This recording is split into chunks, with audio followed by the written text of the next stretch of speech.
What's up everyone, how are you all? Today we are back with another blazing Naruto story. What if Naruto Tomoe Rinnegan? If you enjoy then please like, share and do comments. Naruto ran. He ran as far as he could, for the villagers of Konoha were once again chasing him, with their garden rakes, brooms and kitchen knives. Yep, you heard right. Kitchen knives, and they were all out for blood. Crap, crap, crap, he muttered. Get back here you demon. One of the villagers shouted. Reaching a dead end, he turned back and shouted, stay away from me. What did I do to you people? What did you do? What did you do? You killed our families, that's what, demon, a villager yelled back. Said villager rushed forward with his baton towards the 6-year-old. The last thing he saw before he blacked out was a pile of leaves appearing from seemingly nowhere. Drip, drip, drip, the echoes of dripping water could be heard as he awoke in a giant sewer. Where am I? Oh great, I was dumped into a sewer, stupid villagers, grumbled the 6-year-old. He saw a light ahead, and wondered if that was the exit to this rundown sewer system. After walking for a while he reached the end. At the end of the tunnel, there were 2 giant bar doors. Right in the center between the 2 doors, there was a piece of paper with the kanji for seal on it. Uzumaki Naruto. I have waited far too long for you, a deep, booming voice said, seemingly from behind the bars. Who are you? Naruto asked shakily. A deep sound of laughter ensued. A red eye suddenly opened in the darkness of the bars, and Naruto quickly scrambled back as a massive amount of oppressive power flooded the sewers. The area behind the bars illuminated, and inside was a colossal crimson fox with gleaming teeth stared straight at him. Its silted crimson eyes seemed to pierce right into his soul. I am a being comprised of a ridiculously high amount of chakra. With a swish of one of my majestic tails, I can topple mountains and cause great tsunamis. I am the Kyuubi. Then the fox glowed with a red light, and transformed, diminishing in size rapidly until the light ebbed away before the boy could react. Naruto, who had raised his hands to shield his eyes from the blinding light, removed them and before his eyes beheld a beautiful woman, who donned a simple dark crimson kimono that contrasted with her blood-red hair. But you can call me Kurama, spoke the woman, now in a softer and noticeably female voice. The Kyuubi, huh? Naruto said, surprisingly calm upon seeing the creature that could wipe him out within the bat of an eyelash. Ah, please don't eat me. I've always been a good boy. See, Naruto is a good boy double exclamation mark. He comically tried to run away, but he soon realized that he had become boxed in with no way to escape. No, no, kid, I'm not here to eat you, I promise, the redhead beauty attempted to reassure. Naruto, however, wasn't so reassured. That's what they all say, sniff sniff. Getting them to lower their guard sniff. Before they scoop them up and eat them. At this point, Naruto was huddled up into a corner, shaking in fear of being eaten. For Kami's sake boy, I'm not here to eat you, she finished in a softer voice. When he had eventually calmed down and rationalized that the beautiful woman before him couldn't possibly eat him in her current form, he warily approached the woman. After all, she could still transform into that colossal fox and then eat him. If you're not here to eat me, then why are you here? Why am I here? Naruto asked in an even tone. Simple, I'm here to offer a deal. A deal that would give you powers to stop the ignorant fools that you call villagers from bullying and hurting you? He nodded his head slowly. What's the catch? Smart boy. The catch is, you must marry me. WHAAAT. Just kidding. But in all seriousness, the catch is that I get access to your senses, meaning that I can see what you see, hear what you hear, etc. And I can speak to you, Naruto-kun. In return I shall train you. It's a deal. Naruto interrupted contentedly. After all, he was quite lonely. Naruto-kun, we've been watching you over the years as you grew. It's time to pass on a few family jutsus, Kushina-chan?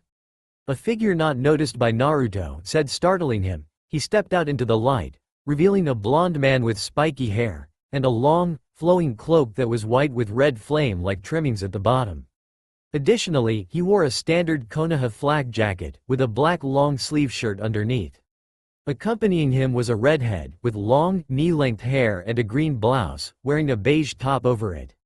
The moment he saw the man's face, he recoiled in awe, because he saw that face frequently, ranging from the Hokage monument to history textbooks. The Yondaime Hokage, he said reverently.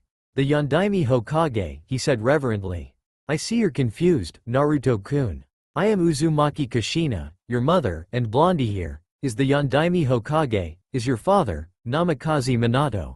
The now identified Kushina explained to the dumbfounded Naruto. Ka-chan, Naruto exclaimed, tears pouring down his cheeks like a fountain as he leapt to embrace his mother for the first time. Naru-chan, Kushina exclaimed, her emotions running wild as tears of joy formed in her eyes as she embraced her son for the first time since his birth. Hey Naruto, why no hugs for daddy? Minato's tears also forming in his eyes, but he was ignored by his wife and son, who were now laughing joyfully. Namikaze, you sure are a bold one. Kurama sighed. Naruto-kun, you'll have to go now. When you want to talk, just think of my name and I'll respond, Kurama said, then his inner world started spinning. He opened his eyes to see a kunoichi with purple hair, unsheathing her katana and slashing it horizontally across the villager with the baton, his lifeless body crumpling to the floor. It's a shinobi. Run! All the villagers scattered quickly, not wanting to suffer the same fate as the dead man before them. I'm a kunoichi, ya, gender-confused bastards. The purple-haired kunoichi yelled before calming down. Naruto-kun, are you okay? The Anbu operative in her cat mask turned towards Naruto. Hi, arigato, Neko-san. He gave her a big smile, before rising from the ground, dusting himself off and then turning to leave for home. A Leaf Shunshin later and Azuki Yugao appeared in the Hokage's office, head bowed low in a kneeling position. Hokage-sama, report on Uzumaki Naruto. Yet another villager has broken your law and I dispatched of him quickly, though not before Naruto was knocked out. The Sandame sighed. May I make a suggestion, Hokage-sama? Yugao asked while taking off her cat mask, revealing her brown eyes, red lipstick and purple fringe. You may, Azuki-san, Hiruzen said. I suggest special training for Naruto-kun. The Hokage raised an eyebrow. What kind of special training do you mean, Azuki-san? While not entirely against the idea of training a 6-year-old in the deadly ways of the shinobi, was curious. He would be trained in the fields of which Enbu specialize in, such as stealth, assassination, espionage, sabotage and the higher-tier taijutsu and ninjutsu when he is deemed ready, replied Yugao. The Hokage hummed and thought, normally such a thing will be deemed too extreme for a mere child to handle.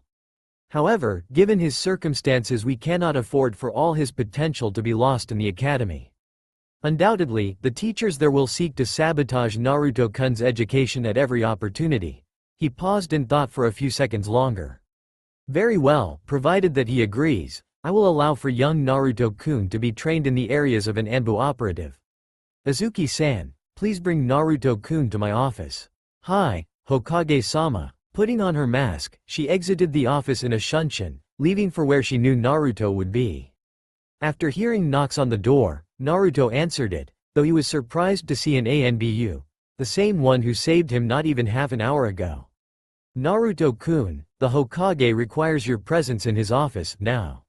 Naruto nodded. They left via the rooftop after locking his door, which was covered in vandalism. Jumping across the rooftops, he wondered, what could Gigi want? After climbing the stairs, the secretary let him in. Nay, Gigi, what did you want? The 6-year-old asked. Naruto, you yourself may not know it, but you have a great amount of potential as a ninja. Naruto looked at the old Hokage quizzically, already having the slightest idea of where this conversation may be going. That is why I am offering you the opportunity to undergo training in the Anbu fields of being a ninja, the Hokage replied. Sorry Gigi. I would prefer training myself, Naruto decided. Okay, if that is what you want, I won't judge. However, you have to promise me not to overexert yourself, the Hokage said.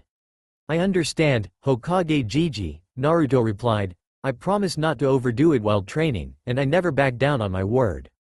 Hiruzen replied, spoken like a true Uzumaki. Since you will be training yourself, I will be giving you these. The Hokage reached into his desk drawer and retrieved several scrolls on taijutsu, chakra theory and applications and a book on maintenance of all shinobi-related equipment, before giving them to the young aspiring ninja. You're dismissed, and with that Naruto exited the old Hokage's office. As Naruto walked home, he began to contact his tenants. Nay, Kurama-chan, which areas should I train in? Hey Naruto-kun, it's your dad here. I suggest basic Fuinjutsu, Shurikenjutsu and beginner-level Taijutsu. As for ninjutsu, you need to learn how to manifest chakra first and then find out your elemental natures, but you won't have to worry too much about that until much later. For now you should focus of just Shurikenjutsu and Taijutsu. Maybe a little Kenjutsu if you fancy. The voice of Minato appeared. When he opened the front door, Naruto was shocked, to say the least. Simply because sitting on his sofa was a cloaked man with red hair. The creepiest part was his eyes.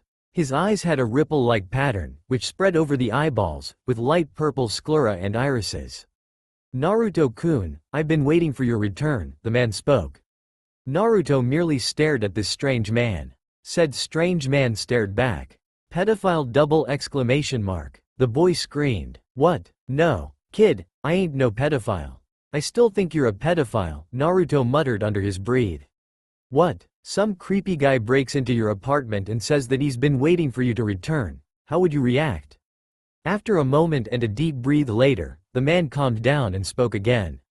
There's no need to be afraid, I'm a friend. My name is Uzumaki Nagato. How did you get into my apartment? Okay, first, I'm a seasoned ninja who bears the legendary Rinnegan. Using one of my awesome Rinnegan powers, I bent the walls to create my own doorway. But the door was unlocked. Ignoring the boy, Nagato continued, secondly, the hole, key under the rock thing only works if it's among other rocks, replied Nagato. Ah, but if you place it with other rocks, you'll forget which rock you placed it under, Naruto retorted. Seeing that this discussion would only serve to be a headache in the making, Nagato decided to get down to business. However, before he could do that, why are you here? The 6-year-old asked. I'm glad you asked that. The answer to your questions will come in due time. Now down to business. Nagato retrieved a blank-looking piece of paper from his cloak. This is no ordinary piece of paper. This is chakra paper, a product of trees fed with chakra since they were saplings. When you push your chakra into this paper, the results will determine your element. If your element is fire, it will burn. If it's wind, it will be split into pieces. If it's lightning, it will wrinkle. If it's earth, it will turn to dirt and crumble. And if it's water, it will become wet. Let me show you, Nagato explained, before focusing his chakra into the paper. The paper split into 4 pieces with a tearing sound, and the first one ignited into flames before turning into ash. The second one wrinkled, the third one crumbled away, while the last one turned so wet that the piece fell apart. As demonstrated, I have all 5 elements, due to my Rinnegan, he said, pointing to his eyes. Your turn. He passed a piece to the boy, which he took hold of and then focused his chakra into. He envisioned his physical energy and spiritual energy molding into the all-important chakra. Then, he channeled it into the chakra paper, which split into 2, the first piece crumbling into nothingness, while the second piece turned damp and fell apart. Then something puzzling happened. The small remnants of both pieces molded together to form a new piece of paper. Naruto-kun, it appears that you have wind, earth and water, though I do not understand what that last part was about, Nagato analyzed and deduced. Nagato suddenly grabbed him, and then formed the seal of confrontation.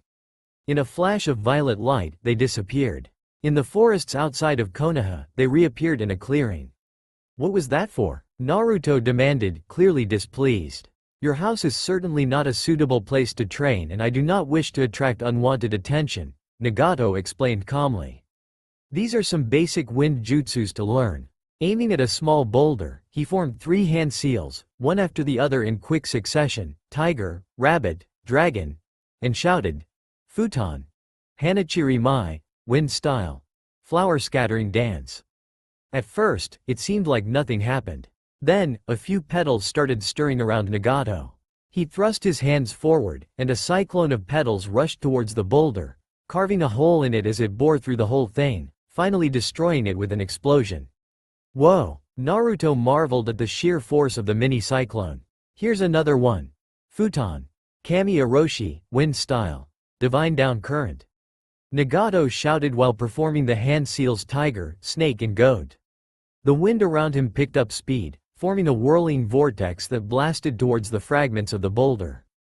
Those fragments in the vortex were pulverized upon contact with the razor-sharp wind chakra. This is the last wind jutsu I'm showing you. Futon. Repusho, wind style, gale palm.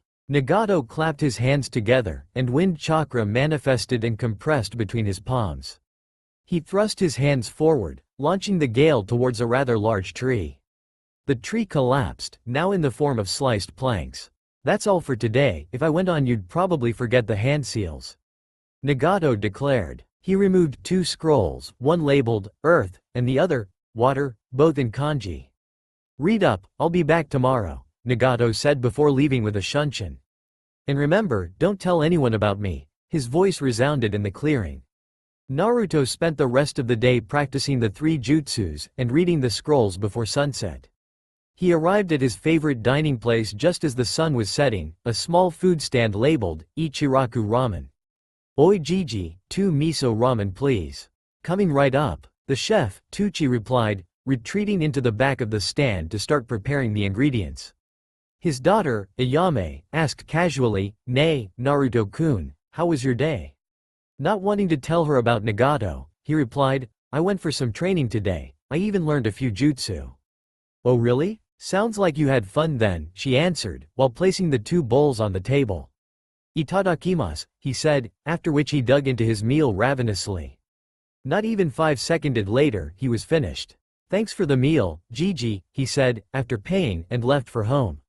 The road to said home of his was littered with villagers sneering and scowling at him the entire way. The next day, Naruto woke up to the smell of eggs, bacon and paper. He sat up and noticed a cloaked woman with blue hair and a flower in it setting up breakfast in his kitchen. "Who are you?" he muttered, still slightly sleepy but wary of the woman, who turned to him, amber eyes meeting his cerulean ones. "My name is Conan. I was sent by Nagato to pick you up and bring you to the meeting site." "But first order of business, breakfast," she said, passing him a plate. After finishing, Conan raised her hands, and paper shot out of her cloak sleeves, which wrapped around Naruto. "Ah, Kami-sama, I knew it, you're going to mummify me." "What? No, I'm not." "Oh yes you are. Look, you've already begun to wrap me up, what's next? You'll suck my brains out through my nose using a straw?" "Don't worry, I'm not going to mummify you. Just close your eyes and stay calm," Conan told him in a comforting manner. Kami's shunshin. A loud fluttering sound could be heard, and a few moments later, the paper around him came off and re-entered her sleeves. "You may open your eyes now." Naruto complied, and took in the sight of a large cavern with many wooden dummies covering the floor and a mini-forest at the far end. "See, I wasn't going to mummify you. Naruto-kun, this place is deep underground," he heard the voice of Kurama through their mental link. "Thanks Kurama-chan," he thought back, that explained the musty smell. "Now, shall we begin?" A voice surrounded him. Nagato stepped out of the shadows of the forest, and looked at Naruto. "This shall be our training ground from now on. Today, the objective is for you to fight against Conan-chan here using any of the jutsus you learnt yesterday," he said. "You have 2 minutes to get ready." Naruto sat down and meditated, attempting to manifest as much chakra as he could before the match. Meanwhile, Conan slipped off her cloak and unbuttoned the ninja vest underneath, revealing a gray outfit with green-trimmed lapels and a long white belt wrapped many times around her lower body, serving as a skirt. Lastly, there was a red pouch placed right above her belt. "Nay, Tu-san, Ka-san, Kurama-chan, any strategy to beat Conan-san?" he thought, and then his world spun as he entered his mindscape. "Usually I would just jump around with my Hiraishin, Flying Thunder God, and attack the enemy with my Rasengan, Spiraling Sphere. But it appears you have limited options here. So you know what? I'm thinking of teaching you the Kage Bunshin no Jutsu, Shadow Clone Jutsu." Minato spoke. This was ensued by Kushina whacking the back of Minato's head. "He only has 2 minutes, how can he learn in time?" "Kushina-san, fortunately here in Naruto-kun's mindscape, a minute is but a second in real life. So based on my calculations Naruto-kun has 2 hours to learn the jutsu," Kurama said. For the next 5 minutes, Minato proceeded to show Naruto the all-famous hand seal, and the Kage Bunshin's variants, including the Taju Kage Bunshin no Jutsu, Mass Shadow Clone Technique, and the Bunshin Daibakuha, Shadow Clone Great Explosion. Additionally, he was taught the various uses of the Kage Bunshin. "Now that you're ready, you should go field test it Naruto-kun," Minato encouraged. "Good luck," Kushina said, "but I know you won't need it. The world spun again, and he opened his eyes. It was still 1 minute before the match started, so he decided to continue manifesting his chakra. 3, 2, 1, Hajime. Nagato shouted, then jumped back rapidly. Naruto grinned at Konan, and shouted, Taju Kage Bunshin no Jutsu. Konan's eyes widened in shock at the sight of hundreds of Narutos on the field. She stiffened, then opened her pouch to remove paper? Kami shuriken, paper shuriken, she shouted as the papers all folded to form Fuma, Wind Demon, Shuriken, which flew forward towards the Naruto army. Surprisingly, this paper took out most of his clones, so he was forced to use another jutsu. Sweden. Bakusu Shoha, water style. Exploding water shock wave, he said. While holding the snake hand seal, he cocked his head back and took a deep breath, converting all the chakra in his mouth to water chakra. He spat it all out, flooding the whole field with his water jutsu. Then his clones charged across the water, intent on engaging Konan in taijutsu. Konan swore. The water wet her paper, making them hard to mold. Taijutsu it was. She battled it out, obviously winning Naruto due to her experience. She panted hard. 40 more clones to go, and this was one hell of a workout. The 6-year-old stood in the water, and flashed through the hand seals. Ox, monkey, rabbit, rat, boar, bird, ox, horse, bird, rat, tiger, dog, tiger, snake, ox, ram, snake, boar, ram, rat, yang water, monkey, bird, dragon, bird, ox, horse, ram, tiger, snake, rat, monkey, rabbit, boar, dragon, ram, rat, ox, monkey, bird, yang water, rat, boar, bird. Sweden. Suiryuden no Jutsu, water style, water dragon bullet jutsu. Naruto whispered, and the water started bubbling around him. What? He can use that? Looks like he's never gonna stop amazing me, Konan thought. A water dragon shot forth from the spot in front of Naruto, its yellow eyes staring at Konan. Kami no Yate, paper shield. Papers started coming out of her pouch and formed a shield around her. The dragon impacted the shield, resulting in a giant explosion which left a smokescreen covering the area. Konan grimaced. She was almost out of chakra, after all, she had spent most of it preventing the blast. Hee, Konan-san, are you alright? You seem tired, Naruto asked with a hint of playfulness. Let's carry on, Konan said, not wishing to be outdone by a 6-year-old boy. Alright, futon. Repusho. Doden. Ganchuso, earth style, stone column spear. Multiple spikes protruded from the ground and then flew off towards her, following the wind chakra which increased their cutting power. Nagato-kun, I forfeit. Konan cried out at the last moment, and he nodded.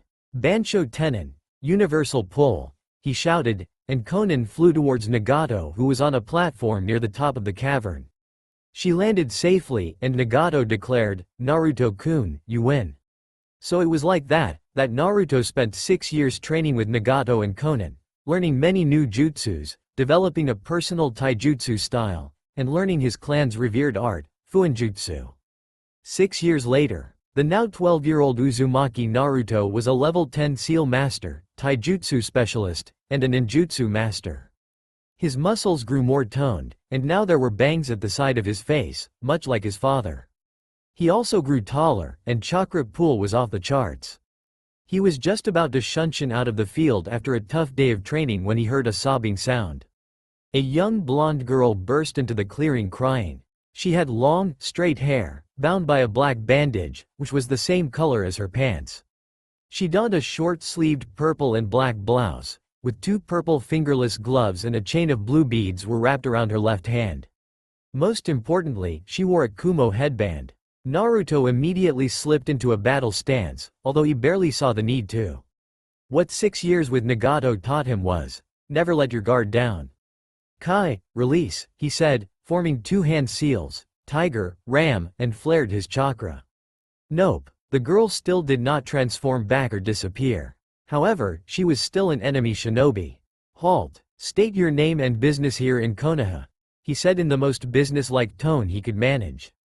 The girl stopped crying and finally noticed Naruto was in the clearing. My name is ni Yugito. My name is ni Yugito. Business? Naruto asked. Long story, guard-san, Yugito replied. I still want to hear it, Naruto decided. Okay. Back in Kumo, the Raikage, my grandfather, forced me into political marriage. Obviously, I was not happy because it was done without my consent, Yugito explained. I, not wanting any part of it, told the Raikage about it. Alas, he did not listen, and threatened to ban me from missions. Which is why you're here, Naruto said. Actually, I just wandered to Konoha, hoping to seek refuge, she elaborated. Gomen, I have something to tell you. Naruto rubbed the back of his head sheepishly. Yes, guard-san? I'm not the guard. My time was just wasted. Then, Yugito sighed. Not really. I'm well acquainted with the Hokage, so I might be able to get you in, Naruto offered. Seeing her nod, Naruto grabbed her wrist. Yugito blushed, which went unnoticed by the oblivious blonde. A chuckling sound from within the mindscape escaped, to which Naruto thought, Nay, what's so funny, Kurama-chan? Nothing, Kurama replied, still trying to rein in her laughter. Shunshin no jutsu, body flicker jutsu, he whispered while forming the seal of confrontation. A second later, Yugito and he flickered into the Hokage's office. Good evening, Hokage Jiji. Naruto said with a grin plastered on his face. Hokage Jiji? I didn't know, acquaintance, was the same as family, Yugito thought. Naruto, I see you've brought your girlfriend? The Sandame teased. No, Yugito-san here is trying to become a shinobi of Konoha, Naruto saved smoothly, for it caused Hiruzen to straighten and enter business mode. Name and rank? Ni Yugito, Jonin of Kumogakure no Sato. Was, Hokage Dono. Okay. Any reason I shouldn't kill you on the spot for trespassing Konoha instead of granting you a position here? Yugito's sweat dropped, but knew it was true and legal. Hokage Dono, I think Naruto-san here knows. Naruto proceeded to explain the whole situation to the Hokage. I'm getting a vibe from her, but it feels nice and warm, Naruto thought. Yugito lifted her blouse slightly, to the point where both occupants could see her navel. On it was a complex seal, but Naruto, being a seal master, recognized it immediately, as did the Hokage, who was not called the professor for nothing. It's my seal, Naruto practically yelled. Hi, Hokage Dono. I'm the Nibi's Jinchuriki, Yugito explained, and then backtracked, wait, what did you mean by, it's my seal? You mean, hi, Naruto-kun is a fellow Jinchuriki, the Hokage confirmed. Suddenly, Naruto's eyes flashed red and it became slitted. Hello, Matabi. It's been a long time, Naruto spoke in a female voice. Yugito's eyes turned yellow and green, which left the Sandame to wonder if she suffered from heterochromia. Yes, Kurama. Way too long, she answered. Then, both of their eyes turned back to their original color. Great, the council will love this. For now, I proclaim you, Ni Yugito, a genin of Konohagakure no Sato. The Hokage opened a drawer and pulled out a leaf headband. Arigato gozaimasu, Hokage-sama, Yugito said, replacing her headband. Activating a small Kaiden jutsu, the Kumo headband turned to ashes. That kind of chakra control. Amazing, the Sandame thought. For your housing needs, I suggest you stay with Naruto for now, Hiruzen said. Our new Jinchuriki blushed again, which caused the Hokage to think, seems like Naruto-kun has an effect on our newest kunoichi. Interesting. You are dismissed, he declared, and both of them exited the room, after which Naruto led Yugito to his house. Make yourself at home. Nay, Yugito-chan, what's your favorite food? Ramen. You're in luck, Yugito-chan. Ramen is also my favorite food. I know a place in Konoha which sells good ramen, we could go there for dinner, Naruto suggested. Okay then, let's go now, Yugito decided. Did he just call me, Yugito-chan? Twice? Wait, why the hell am I freaking out? Yugito thought. Because it sounds like a date, and you are obviously starting to get infatuated with Naruto-kun. A voice appeared in her head, though it was not Matabi. She almost fell after that. Who just answered me? Yugito thought. Matabi answered, it's Kurama-chan, we just opened a chat room in your head. Can you please tell me next time before you guys do that? It's scary to have another voice appearing in your head suddenly, Yugito grumbled. Yugito-chan, let's go. Naruto took her hand and ran out of the door. As they walked down the streets, Yugito noticed the glares he was receiving, though Naruto just ignored them. When they finally arrived at Ichiraku Ramen, Tucci and Ayame greeted him, though they didn't know who the girl was. "Gigi, 3 bowls of the usual please." Tucci nodded and carried on with the order. "So, who's this young lady you brought with you, Naruto-kun?" Ayame teased. "Yugito-chan here is a new genin, but she was originally from Kumo," Naruto explained. As soon as the 3 bowls touched the table, he passed one to Yugito and shouted, "Itadakimasu." Breaking his chopsticks, he dug into the food, finishing at a record 1 minute. Meanwhile, Yugito's sweat dropped as Ayame held a stopwatch. After leaving the stand and returning home, there was another problem: there was only one bed. "I'm the host, I'll sleep on the floor," Naruto declared. "No, I'm the guest, I'll sleep on the floor," Yugito argued back. "Or, you could both sleep on the bed." Both Biju chorused at the same time, earning a blush from their hosts. "I guess there's enough space for both of us." Naruto changed into his nightwear, put on his animal cap, and lay on one side of the bed. Yugito, on the other hand, simply removed her blouse and slipped into bed in an undershirt. The next day, Naruto woke up to sunlight shining in his eyes. "Leave me be," he groaned. Then he looked at the calendar and almost fell out of bed. It was his first day at the academy, and in 20 minutes' time, both of them would be late. "Shit, what to do?" he muttered. Yugito looked very peaceful just sleeping there, and he didn't think it was a good idea to wake her up. "Kurama-chan, I need your help," Naruto thought desperately. "Alright, Naruto-kun, just this once," Kurama replied. "Shinso Shinri, tailed beast psyche plane." "Matabi, wake up your kitten," Kurama said, and Yugito began to stir while Naruto changed into his shinobi attire. "Yugito-chan, we'll be late if you don't wake up." Alright, let me change first," said Yugito, before putting on her attire as well. 2 minutes later, they were running across the rooftops, and landed at the front door of the academy. Reaching their classroom, Naruto knocked on the door just in time, and heard a, "Come in." When he opened the door, a duster that was wedged between it and the doorframe fell. It was just about to hit him when his lightning-quick reflexes kicked in. Grabbing the duster in midair and stepping aside, he gestured his hand towards the classroom in a dramatic flourish and allowed Yugito to pass through. "After you." Behind a painting on the wall above the whiteboard, a single eye widened as he witnessed the episode through a hole. Naruto was even faster than him, even if he was using his other eye, the Sharingan. "Wow, like a true gentleman. Not bad. Uzumaki Naruto," the teacher said, referring to his name list. Naruto growled and said, "I want to know who put that there." Iruka-sensei, remembering him from a note he received about his class and homeroom teacher. Iruka shrugged and pointed at a kid with spiky brown hair and red fang-like markings on his cheeks. "And Inuzuka, eh?" Naruto said with a sickly sweet smile, obviously noticing his fang marks. He walked over and whispered, "Don't do it again, or else." "Or else what, clanless boy?" Kiba smirked. The Cyclops behind the wall had only one thought, shit. Grabbing him by his collar, Naruto threw him up slightly, and when he came back down, he delivered an uppercut laced with chakra so potent it was visible, sending him flying through the ceiling and landing on the second floor of the academy. "There'll be no Father's Day for you," he shouted up through the hole in the classroom ceiling.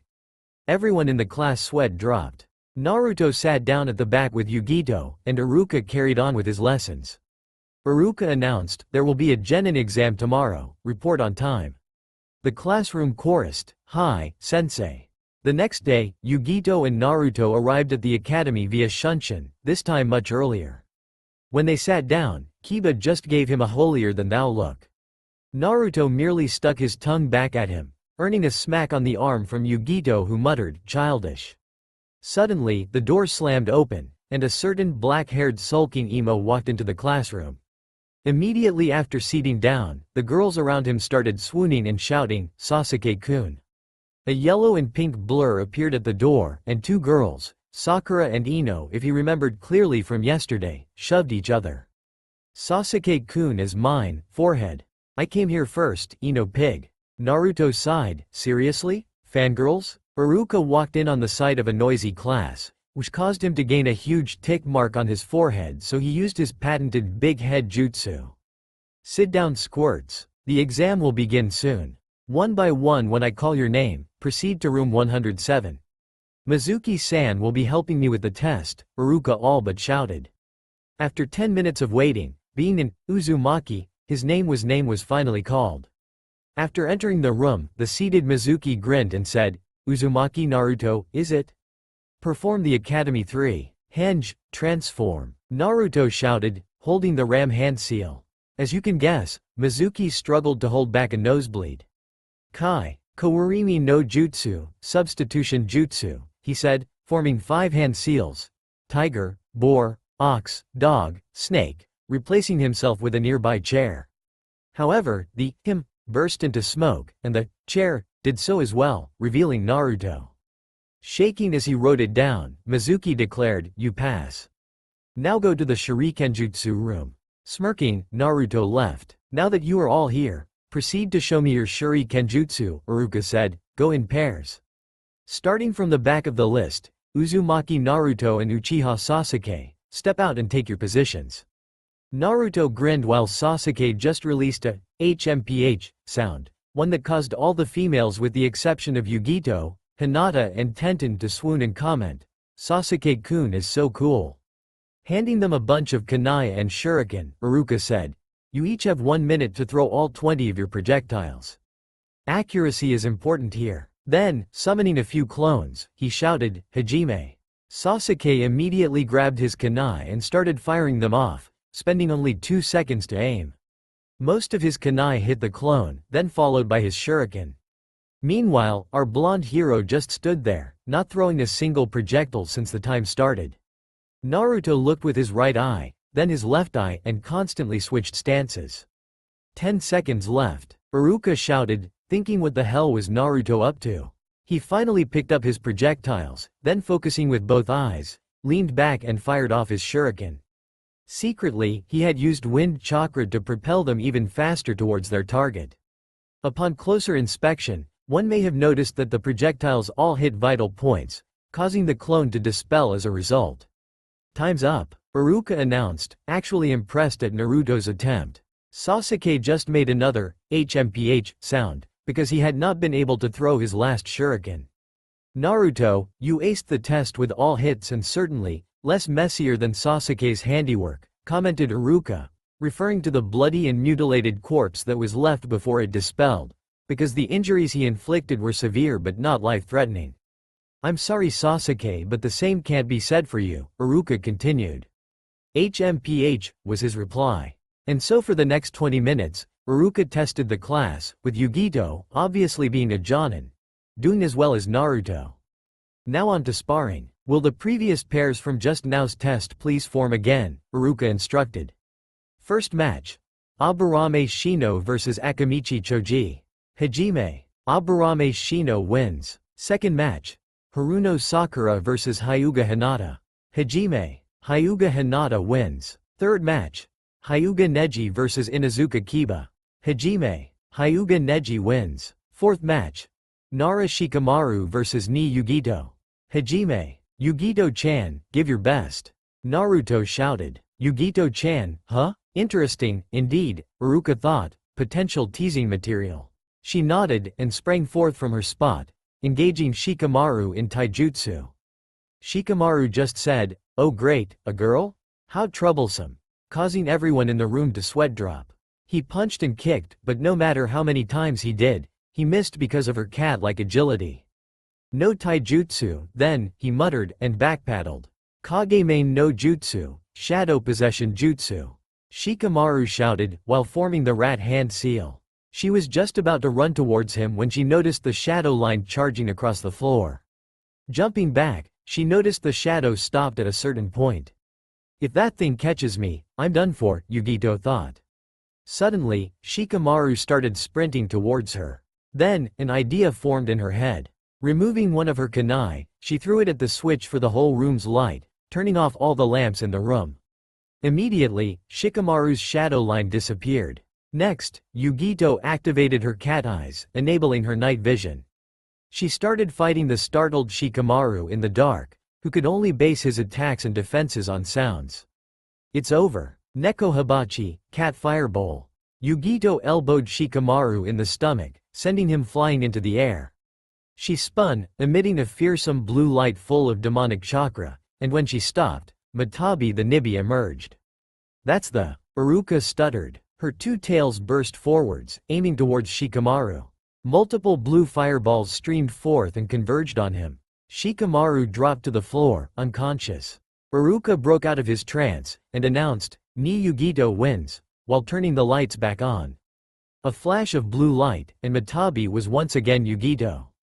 She dropped down, exhausted from the use of the Nibi. She almost hit the floor when Naruto caught her. "I'll send her to the hospital," he said, then left by a shunshin. He handed her over to a medic at the hospital, who said she would take about 2 hours to recover after running a diagnostic. "I'll fetch her later," said Naruto, before returning to the academy via shunshin. Winner: Rock Lee. Now that he's back, let's begin the last match. Uchiha Sasuke vs Uzumaki Naruto. Hajime. "Dobi, you're going down. There's no way a clanless guy like you can beat me, an elite Uchiha," taunted Sasuke, who was still miffed about losing to him in Shuri Kenjutsu earlier. "Shishi Renden, barrage of lions," Sasuke shouted, and kicked Naruto in the air, and repeatedly buried his fists into his stomach. Next he kicked Naruto in the spine, and twisted his ankles with a crunch, ending with a dropkick to his stomach. He panted heavily. This was the price of a powerful taijutsu technique, fatigue. Naruto, who lay sprawled on the ground, started laughing. "What's funny, Dobi?" Sasuke growled. "This," said Naruto, before dispelling. "Shit, Kaden. Karyu Enden. Fire style. Fire dragon flame bullet." Sasuke shouted while forming the hand seals. Ram, horse, snake, dragon, rat, ox, tiger. Naruto was rushing towards him when he saw him doing a fire jutsu, so he replied. "Sweden. Suijinheki, water style. Water formation wall." Naruto said, while reciting the hand seals as he formed them, tiger, snake, rat, snake, tiger, a palindrome. Spitting out the chakra-infused wall, he anticipated as Sasuke's Kaden jutsu collided with his Sweden one. A wall of steam settled over the Shurikenjutsu room. "They are still inside, remember?" And Sasuke was thinking, how is he so strong? Damn it, I spent too much chakra on the jutsu and energy on the Shishi Renden. Now, I can't even see him. A call of futon Repusho was all he needed as the mist cleared, dispersed by Naruto's wind jutsu. Correction, Naruto's. A giant clone army charged at Sasuke, and proceeded to attack him systemically. Uzumaki Naruto Nisan Renden, Uzumaki Naruto 2K Barrage. The army chorused, attacking him every time a syllable was shouted, ending with a two-man uppercut to his chin. Sasuke flew upwards, landing on his back unconscious. Naruto jumped in the air and timed it such that he ended up crushing his stomach when he landed, sealing the deal. Uzumaki Naruto wins, Iruka declared. Sakura and the other fangirls started shouting, "He cheated. No one can beat my precious Sasuke-kun. Alright, you are all dismissed," Iruka announced, and the students scattered.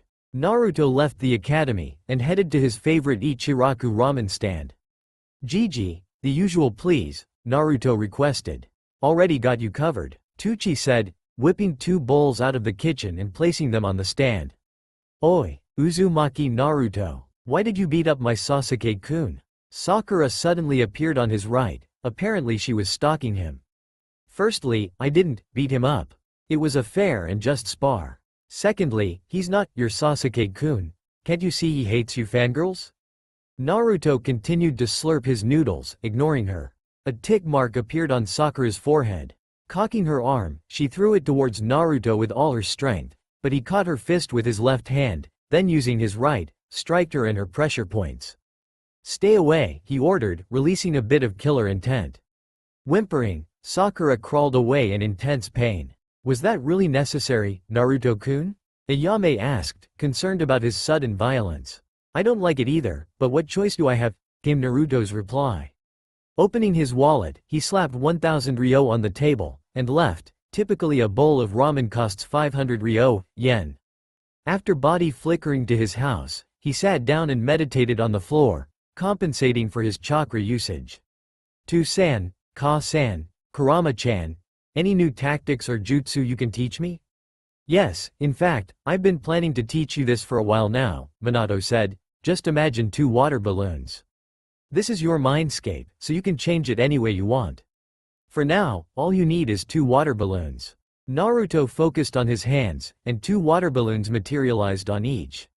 Minato took one, and instructed, your objective is to burst the balloon by spinning the water inside with your chakra rapidly, as such.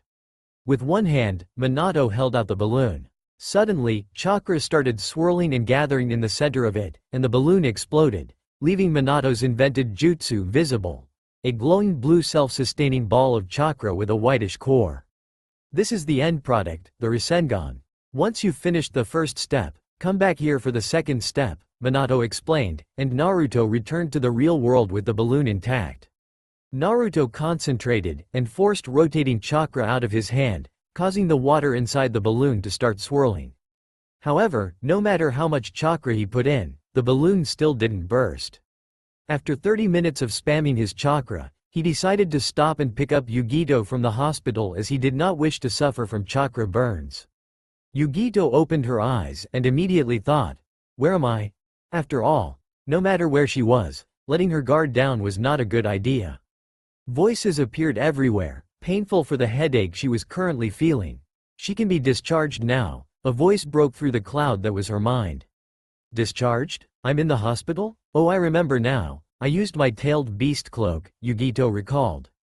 Arigato, Dr. San, I'll take over now, the familiar voice of Naruto piercing the air. Naruto-kun. Lower please. Headache, she muttered, voices all around me. Apparently, Naruto noticed her because he whispered, awake now, Yugito-chan? Let's go, you can sleep at home.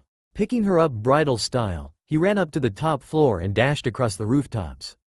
When he entered the house and set her on the bed, he suddenly got an idea. All around, huh? Repeated Naruto, referring to her previous statement. Picking up the balloon, he pushed chakra again, this time with both hands. Using his other hand, he rapidly made grabbing motions on all sides of the ball not already covered by his other hand's chakra. With his chakra all around the ball, the water swirled everywhere inside and eventually exploded, dousing both him and Yugito in the water, which woke her up. What the hell was that? Yugito grumbled, clearly unhappy to be woken up. Anyo, that was the first stage of my new jutsu Yugito-chan, he explained while rubbing the back of his head sheepishly. Yugito smiled, she couldn't stay angry at him forever. Alright, show it to me again. Naruto went into his mindscape and exited with another water balloon and a rubber ball. Picking up the balloon, he reproduced the effect which amazed Yugito. San asked me to burst this ball, but because it is thicker and there's air inside instead of water, I need to use denser chakra to break it, said Naruto as he picked up the rubber ball. Wait, San? What do you mean? Yugito asked, clearly confused. Naruto sighed and explained the whole thing to her, and that's how I met my parents. Now watch. Tossing it in the air, he formed the ram hand seal, causing his chakra to flare and coat him. Then, he caught the ball with both hands and began to push his chakra into the ball. But, it seemed like the chakra still couldn't enter the ball. Even thinner, then, he thought, and pictured his chakra sharpening to a point. The chakra began to seep into the ball, and squeezed the air within. Now that the whole ball was filled with chakra, he imagined it swirling like a whirlpool to a single point. Once the core was filled with potent chakra, he stopped his chakra flow into the ball. The rubber ball started vibrating wildly, and exploded with chakra as the sphere within expanded, throwing Naruto away back 5 meters. Yes, I did it. Naruto was just about to enter his mindscape, when Yugito grabbed his shoulder. Naruto-kun, I think you have to stop for the day, or else you'll end up like me. Alright, he pouted and climbed into bed, forgetting to even change into his nightwear. Yugito stifled a laugh, and removed her gear while slipping into bed. The next day, Iruka announced, Genin team assignments begin now. Team 7. Naruto, Sasuke and Sakura. Sakura cheered and laughed at Ino, looks like I'm getting him first Ino pig. Meanwhile, Naruto and Sasuke just stared at each other intently, slightly irritated. Team 8. Yugito, Hinata and Shino. Yugito appeared calm, but Hinata smiled deviously while Shino remained stoic as ever. Team 9. Neji, Tenten and Lee. Neji and Tenten facepalmed at the same time, while Lee was shouting something about his flames of youth. Team 10. Shikamaru, Ino and Choji. Shikamaru just muttered, "How troublesome," while Choji said, "Great." Team 11. Kiba, Mina and Kim. Kiba grumbled, as having his sister Kim in his team was not how he pictured it. Kim felt the same, and Hyuga Mina just remained silent. "Now, your respective senseis will pick you up," Iruka said, as 3 Jonin walked into the classroom. "I'm Yuhi Kuranai, Jonin sensei of Team 8, a woman dressed in a red mesh shirt wrapped with many bandages said. She had raven black hair and ruby red eyes. "Yosh, I'm Mike Guy, Jonin sensei of Team 9. Again, Neji and Tenten facepalmed, while he posed with a thumbs up. "I'm Sarutobi Asuma, Jonin sensei of Team 10, a bearded man smoking a cigarette said. "Don't you know smoking is bad for a shinobi, Asuma sensei?" Shikamaru commented. Just like his father, Asuma thought. A splitting image of Nara Shikaku appeared. "I'm Naomi Azuki, Jonin sensei of Team 11, a kunoichi with purple hair stepped forth, dressed in a black Uzumaki jumpsuit with a flak jacket. "Where's our sensei?" Sakura shrieked, causing everyone in the room to jump. The Jonins shared a knowing look, and Guy said, "My eternal rival is late again." The man behind the painting on the wall above the whiteboard sweat dropped, then smirked. "Interesting, I wonder if my new genin will pass my test?" He exited the secret compartment, and left for the classroom. "I'm Hitaki Kakashi, Jonin sensei of Team 7, he said as he walked in, noticing his genin were the only ones left in the class. "You're late, sensei," Sakura all but shouted, and rushed towards him with her fists clenched, ready to pummel him. "Here we go again," Naruto thought. "Meet me at the roof," Kakashi said while performing a shunshin causing Sakura to stumble and land on the floor. When Kakashi appeared on the roof, he was surprised to see a bright flash of yellow light. Just like sensei, he thought as an image of the Yondaime replaced Naruto. "Kakashi sensei, those two will take forever to get up because they use the stairs, so why not tell me about yourself?" Naruto asked. Alright, I'm Hitaki Kakashi, I like reading the Icha Icha series, dislike traitors, and my hobby is reading. My dream," an image of Team Minato appeared as he spoke, "is not important. Your turn. My name is Uzumaki Naruto, I like ramen, friends, and my precious people like Yugito-chan, Hokage Jiji, Tuchi Jiji, and Ayame-chan. I dislike arrogant pricks like Sasuke Teme and fangirls like Sakura. I also dislike villagers who mistreat me and view me as a demon. My hobbies include eating ramen, training and inventing new jutsu. My dream is to become Hokage and earn everyone's respect, with the ability to protect my precious people." By this time, Sasuke and Sakura had arrived, though both were panting like they were chased by lions. "The Dobi is here already?" Sasuke voiced out. Unlike Uteme, Naruto shot back. Sakura was just about to add in when Kakashi cut in, "Introduce yourself, one by one," excluding Naruto because he did it already. "Starting with you, Ducky." Sasuke scowled, and replied, "My name is Uchiha Sasuke. I like nothing, hate everything, especially my brother, and I have no hobbies. My dream is to kill my brother and avenge my clan." Sakura looked at him with stars in his eyes and started off, "My name is Haruno Sakura. I like, insert perverted giggle. I dislike Naruto Teme, and my hobbies are gossiping and, insert another perverted giggle. My dream is to, insert loud perverted giggle." Kakashi and Naruto sweat dropped, and Kakashi said, "Okay, you are all dismissed. Meet me at training ground 7:05 a.m. tomorrow. Don't bother eating breakfast, it will be so intensive you'll puke," leaving with another body flicker. Naruto happily body flickered to his house, because he was eager to learn the last step of the Rasengan. When he arrived, Yugito was already there, preparing lunch. "You can finish the technique after lunch," she said, while handing him a bowl of rice with curry and fish. "Yes, Mum," he replied sarcastically, earning a whack on the back of the head. "Do you know how long I took to prepare it?" ranted Yugito, and Naruto just waved his hands in a placating gesture. After finishing his food, he commented, "That was actually not bad." Yugito grinned, then undressed. "Glad you like it. Now if you don't mind, I'm taking a bath. Try to finish your jutsu before I come out." Naruto nodded, then entered his mindscape. First things first, he said, and the whole sewer disintegrated into a white void. Next, fields of flowers started appearing, and a lush forest grew to complement them. In the forest, there was a giant hill with a cave carved into it. Outside the cave entrance, there was a curtain of water gushing over it, which ended in a lake in front of the cave. Above the hill, a house sprung out, and inside there was furniture of all kinds. Nearby, there was a river which split into two. One fed the waterfall covering the cave, the other flowed into a pool which was decorated as an onsen. "To-san, Ka-san, Kurama-chan, this is your new home," Naruto declared, and they all hugged him before proceeding to check it out. Minato told him, "Combine both of the earlier steps to form the Rasengan, but without shaking the ball, this is to emphasize stability." Understanding what his father said, Naruto left the mindscape with a rubber ball, and started spinning his chakra within after sharpening it again. Replicating the action with his other hand, he swiftly placed his chakra around the ball.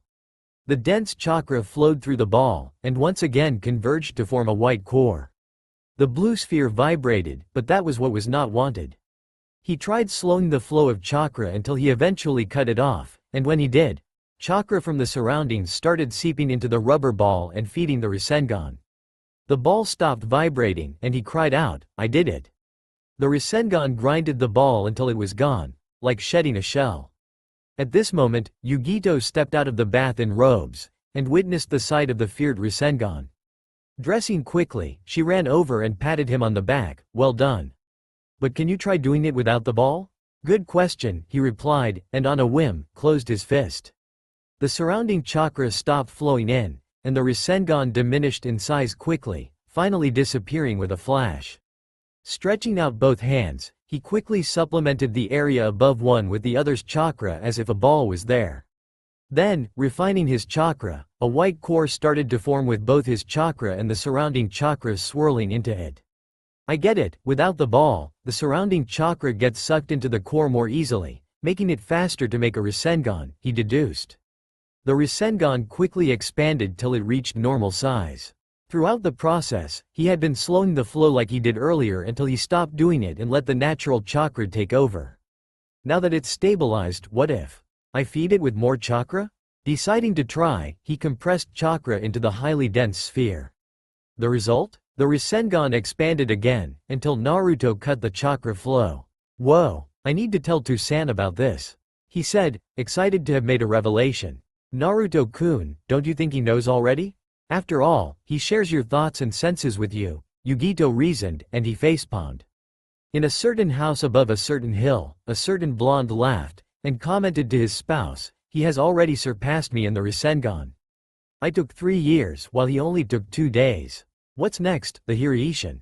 Who knows?" his wife said, and they shared a hearty laugh.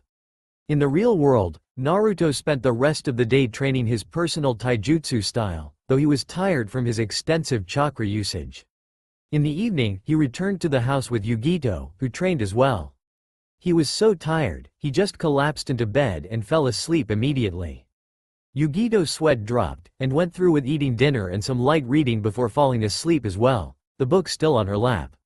The next day, Yugito rose, and was surprised to see Naruto already up and wearing his shinobi sandals. "I've got training today, see you later Yugito-chan," he said as he left, noticing that she was awake. Now that she thought about it, he did sleep early last night, so naturally he would be up earlier. "Nay, didn't eat my dinner last night, so might as well eat breakfast," thought Naruto, who ignored Kakashi's words. Biting into his baguette, he reached there at 5:30 a.m., which of course Sakura took chance of to insult him, along with the fact he was eating. "Didn't you hear Kakashi-sensei? Don't eat breakfast, and you're late," Sakura screeched, while Naruto just ignored her. A late Kakashi arrived, and Sakura found her new target. "Kakashi-sensei, you're late again." "Well, you see, I got lost on the road of life, and had to take the long way to get back because there was a black cat there as well, so—" "Cut the crap, let's begin," Naruto interrupted, much to Kakashi's relief. "Alright, you have the whole day to get these 2 bells from me. Whoever doesn't have the bell will get disqualified and will be sent back to the academy. Additionally, he or she will be tied to those posts and watch as the other 2 take their lunch. Any questions? If not, let's begin," Kakashi explained while taking out the bells, hanging them from his pants waistband and pointing out the wooden posts nearby. A shunshin later, and he was gone. So that's the reason why he didn't want us to take breakfast, he thought, and voiced, "Listen, I don't like this, but if we are to beat him, we must work together." The Uchiha grunted in agreement, even he couldn't take him down himself. "So here's the plan." Forming a special hand seal, Naruto whispered, "Chakra Kanchi no Jutsu, Chakra Sensing Jutsu." "He's there." Naruto pointed to nearby tree, and Kakashi's eye widened in shock. "That fast?" he thought, and immediately dashed off to other trees. Team 7 chased him, and when he finally stopped at a field, he turned around. Lesson 1 of a shinobi. Taijutsu, he said as he fought Sasuke, using quick punches to gain advantage.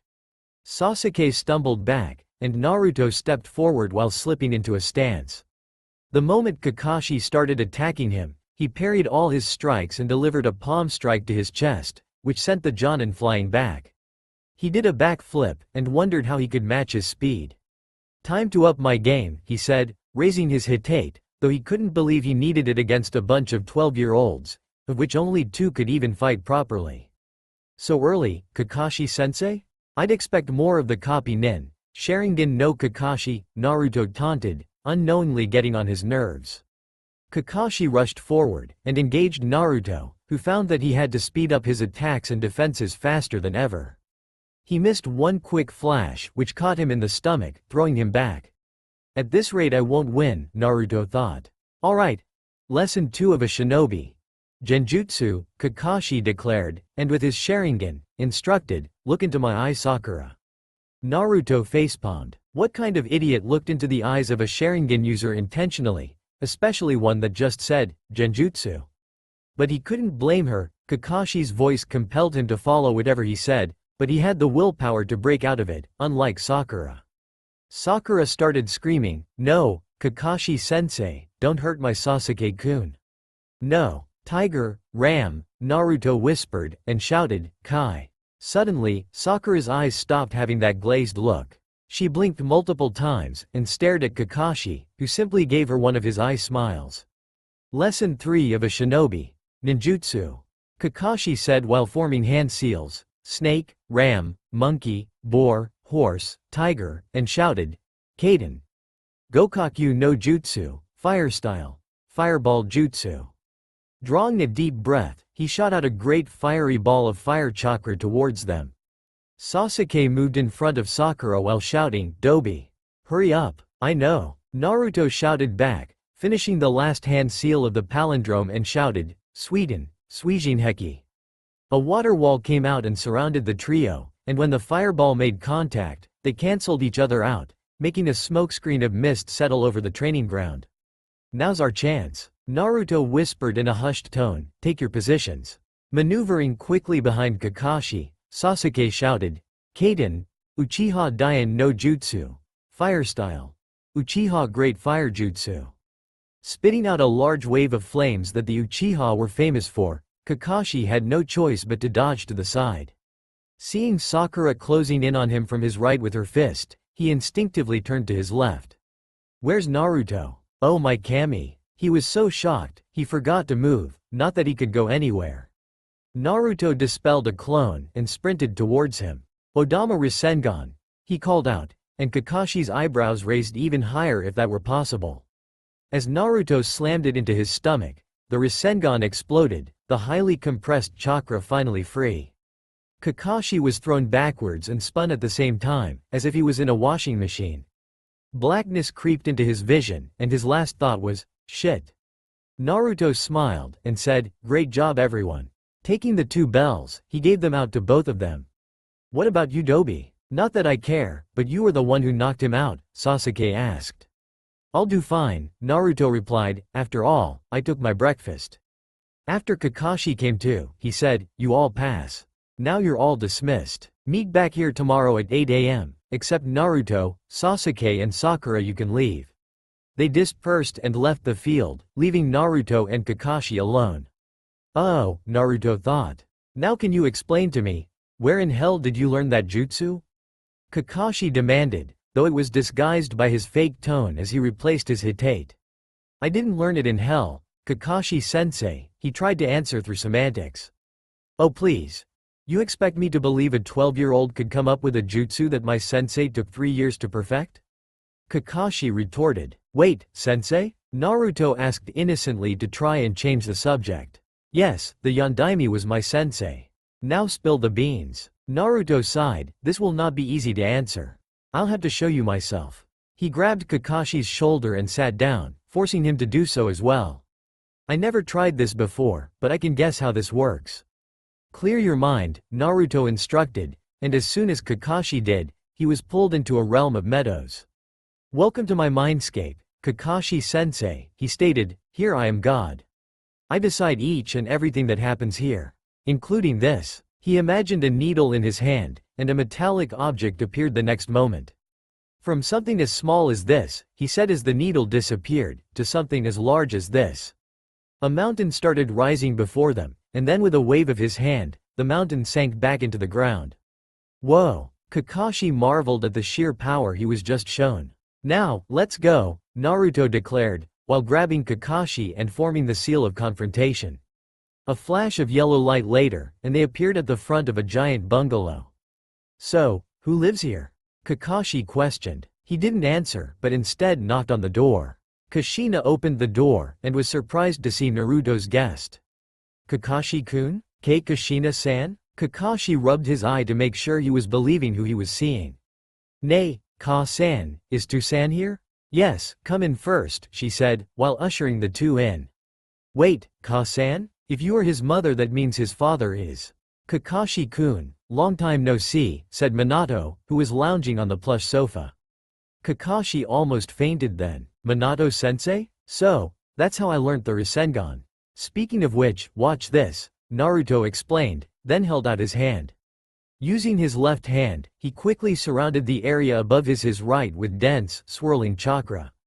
Next, a white core began to form his natural chakra and is gathered into one point. As the thing expanded, he slowly cut off chakra as the Rasengan reached its normal size, with natural chakra sustaining its shape and power. Now watch closely, Naruto said, and Kakashi raised his hitate.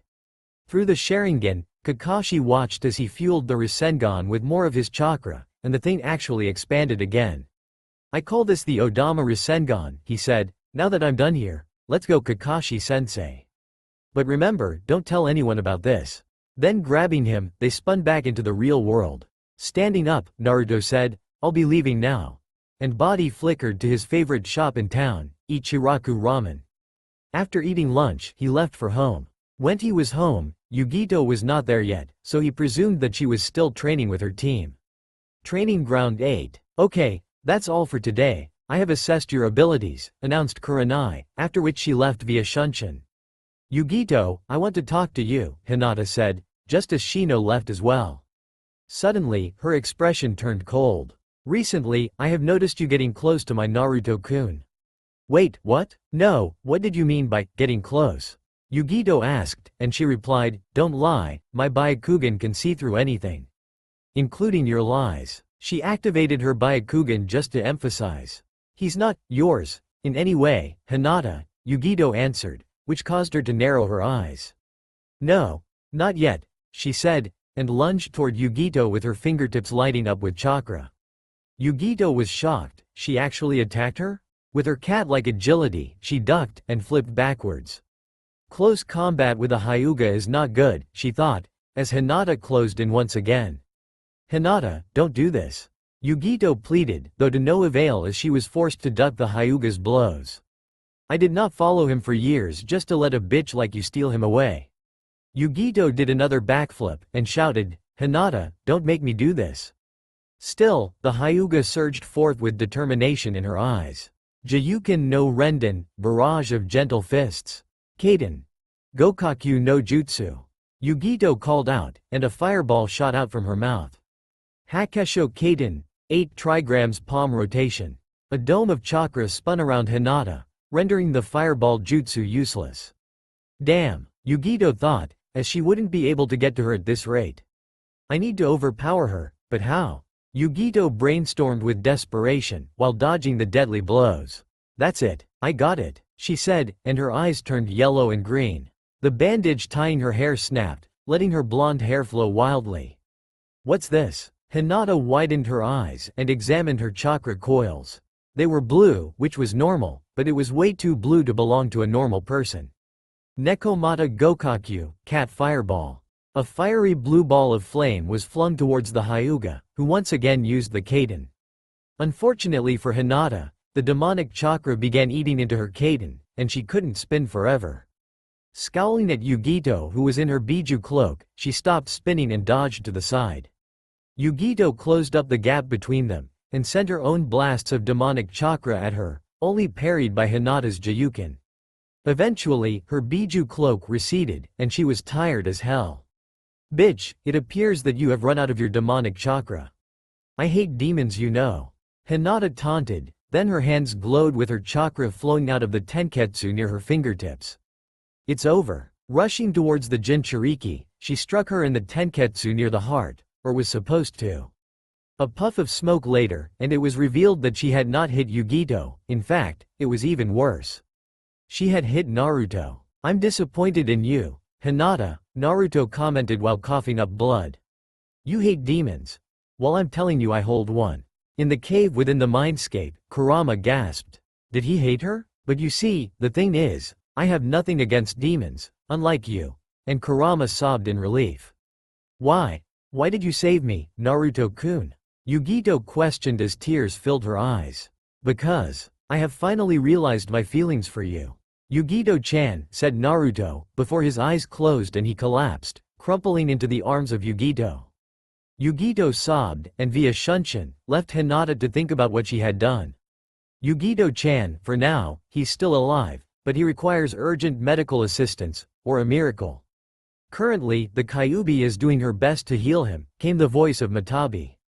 Okay, I hope this works, she muttered, and began to apply medical chakra to his chest. After all, in order to be a Jonin, she had to be Jonin level in all areas.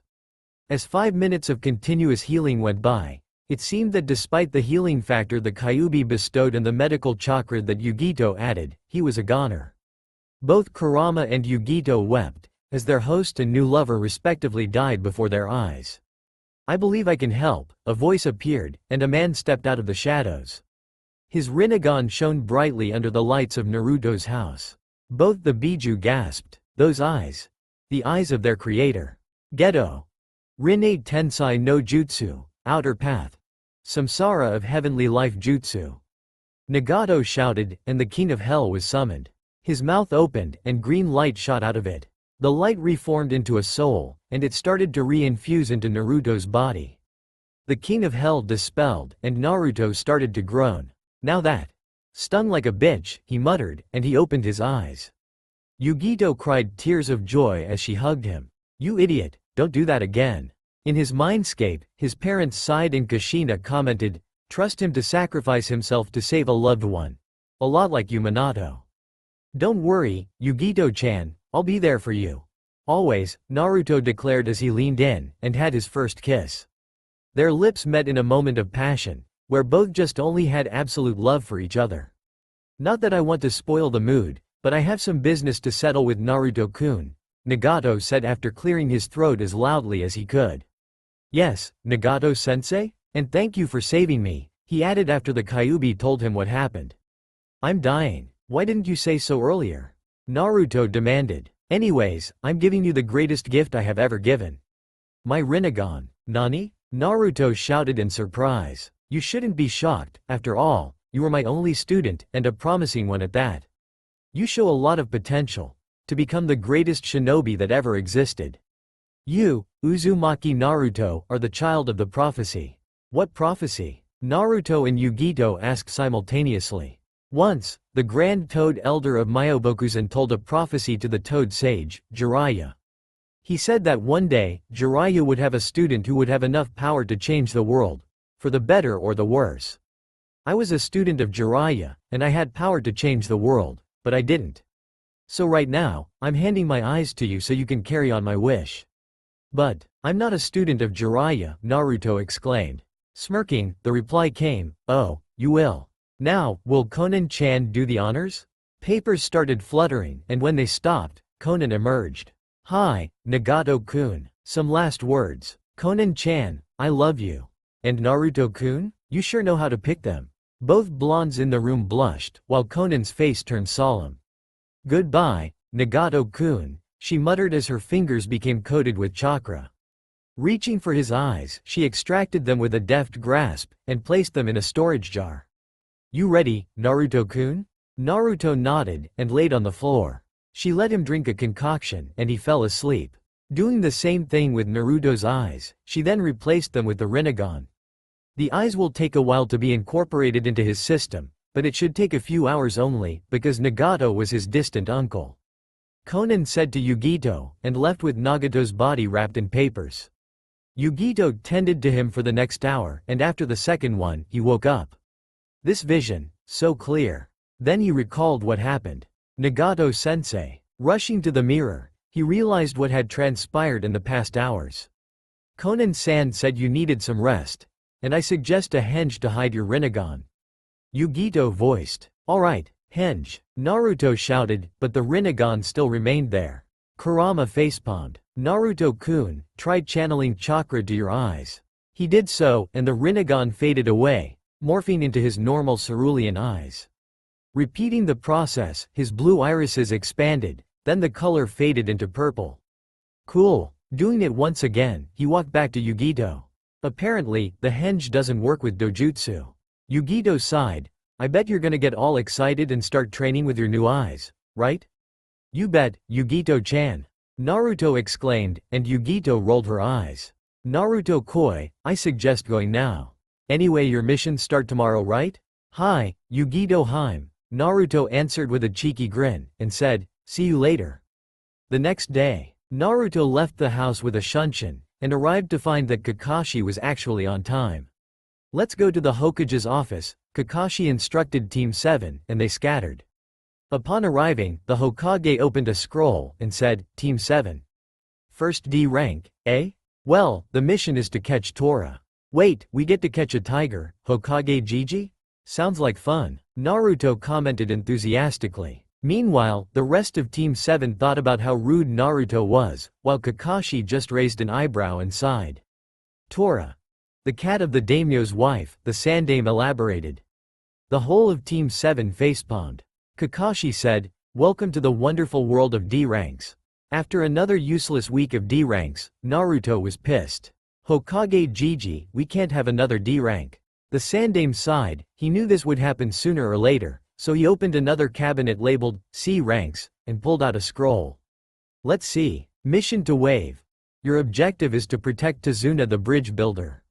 "Alright, finally a real mission," exclaimed Naruto, which caused the other members of the team to smile, though Sasuke just released a HMPH sound. "Send him in," the Hokage ordered, and an old man wearing a straw hat stepped into the room. "I asked for a bunch of shinobi, not a couple of brats." Though the silver-haired one and the blonde one look reliable. Kakashi gave his famous eye smile and Naruto grinned, while Sakura screeched and Sasuke fumed. "I, an Uchiha elite, am unreliable? Worse, the Dobi is reliable? This man wants to get killed," Sasuke seethed and thought. "Let's get going then. Meet at the north gate in half an hour with your supplies," Kakashi said, and body flickered away. Naruto shrugged, and did the same, while the others left by the conventional way, the door. Leaving a note on the table for Yugito to explain his extended absence, he left the house for the north gate. Arriving there, Sakura immediately yelled. Kakashi-sensei said, "With your supplies." "Where are they, Teme?" causing everyone around to wince. Sliding up his sleeves, he revealed multiple tattoos on his arm. Or so she thought. Up on the branch of a high tree, Kakashi's eyes widened. "Storage seals? These storage seals allow me to store my stuff." "Well duh," Naruto explained. At the side, the Uchiha raged internally. "If anyone should have those, it should be me. An Uchiha elite. Dobi, I demand you make me some storage seals, now," Sasuke ordered. "Oh? What's gonna make me?" Naruto retorted. Now, don't fight in front our client. Let's leave," Kakashi said as he slipped off the branch and landed on the ground. After an hour's journey out of Konoha, they walked past a puddle of water. Strange, it has not been raining for quite a while now. Kakashi thought, and when he glanced at Naruto, he nodded, so he knew he was thinking the same. Suddenly, ninja wire with spikes shot out of the trees surrounding the route to Nami no Kuni. Wrapping around Kakashi, they were pulled, and he was reduced to a pile of sliced flesh. Emerging from the tree line, the demon brothers, as Naruto remembered from the bingo book, demanded, "Hand over the bridge builder, and we will not harm you." "Ha, as if," Naruto scoffed, "he's going with us." The demon brothers laughed and attacked Team 7. "Sakura, stay with Tazuna." Naruto shouted, and engaged the demon brothers in taijutsu. Out of the blue, they produced blades dripping with a purplish liquid, most likely poison. Stabbing Naruto with one of them, they tried to do the same on Sasuke, only to get kicked back. Using a fire jutsu, Sasuke eliminated one of them. Naruto laughed at their attempt to poison him. It was merely an annoyance, Kurama would cleanse it immediately. Naruto thought, time to test this out. Last week, Naruto found a scroll on his bed about the power of the Rinnegan, probably something that Nagato left for him and Konan passed over. He had a lot of time to train, considering the D ranks over the past week. Channeling chakra to his eyes, the Rinnegan activated. He did a high kick and sent the other demon brother flying upwards, while he jumped high above him. "Shinra Tensei, almighty push," he whispered. An overwhelming force came over the poor dude. It felt like a tsunami from above pushing him towards the ground. "Bansho Tenon, universal pull," he said, and the guy went flying back up. "Rasengan," Naruto shouted, and slammed it into him. The demon brothers were officially no more. A clapping sound was heard, and Kakashi came out of the forest. "Good job." Sakura stuttered, but Kakashi-sensei, they. "Kawamiri no jutsu," Naruto said, and when Sakura glanced at Kakashi's corpse, there was, indeed, slices of planks. "Tazuna-san, there's something you need to tell us, I believe?" Kakashi inquired, frowning. "Yes. Right now the tyrant Gato is terrorizing our country. However, if I finish the bridge, our land will be connected to the ours, leading to prosperity. Of course, Gato doesn't want that, so he sent shinobi after us. This is a C rank turned A rank mission. Are you all sure you want to continue?" "You can choose not to," Kakashi asked his team seriously. "Who cares? Now that we've gone to the trouble of traveling so far, we might as well just carry on with the mission," Naruto said, and Sasuke nodded, obviously not wanting to be outdone by the blonde. Sakura just followed her crush and agreed. "I see. We've reached a consensus, so we shall continue with the mission. But we expect full payment when your country is rich again, Tazuna-san," Kakashi announced, while the last sentence was directed at the bridge builder.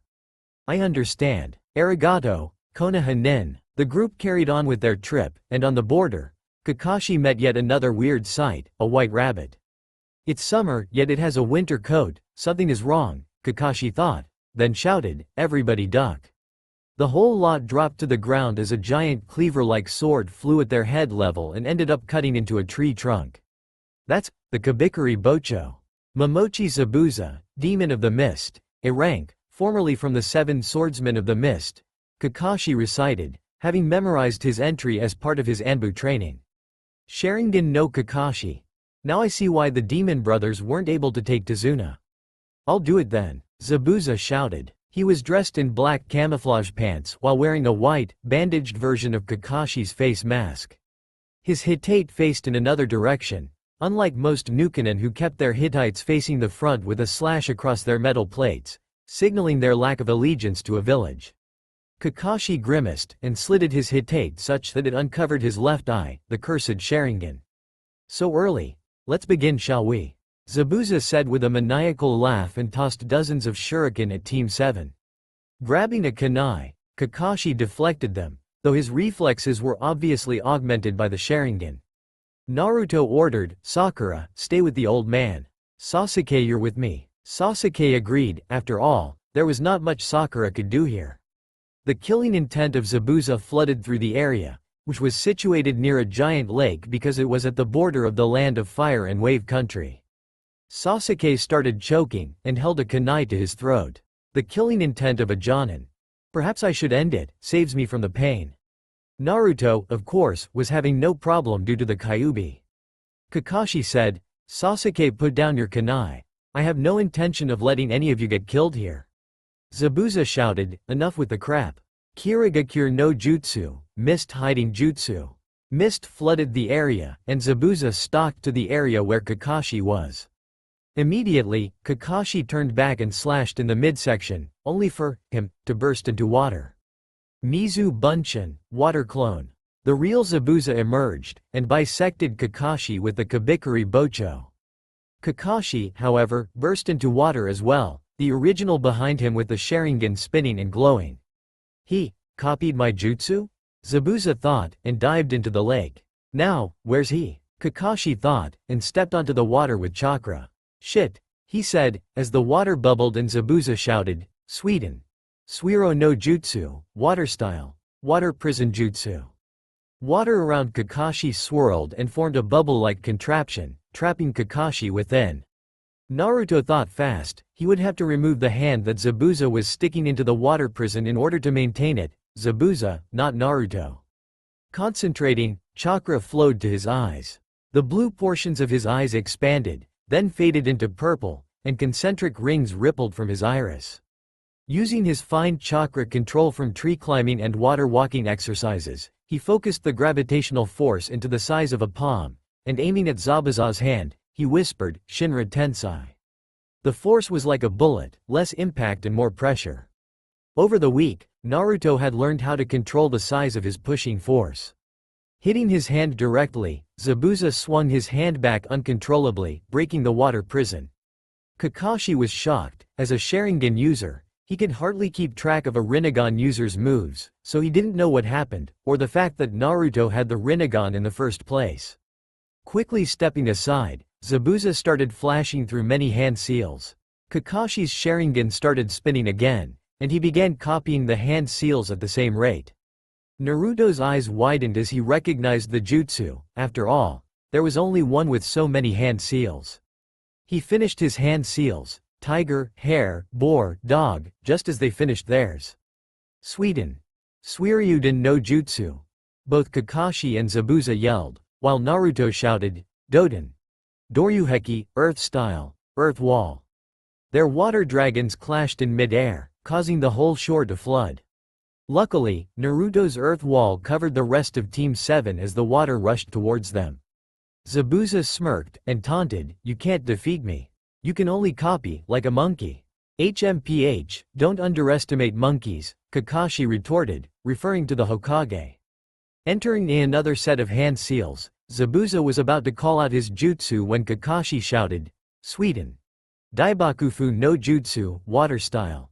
Giant waterfall jutsu, much to his horror. He did it faster than me? Water picked up around Kakashi in a vortex shape, and shot towards Zabuza, who was too shocked to counter and was blasted square in the chest. You can see the future? Zabuza asked fearfully, now witnessing the prowess of the accursed Kekkei Genkei firsthand. I can. And your future is death. Kakashi charged forward with a kunai, prepared to end the battle. Suddenly, two senbon flew and pierced the neck of Zabuza, causing him to drop to the floor, dead. A masked Kiri hunter Nin dropped from a tree, and landed next to Zabuza. Arigato, Konoha Nin, I've been tracking him for hours. You've weakened him, allowing me to deal with him. He then left via Kiri Shunshin with his body and Team 7 side. Tazuna-san, there should be no more other shinobi here to attack us. Lead the way to your house, Kakashi said, before Tazuna nodded and continued on their journey.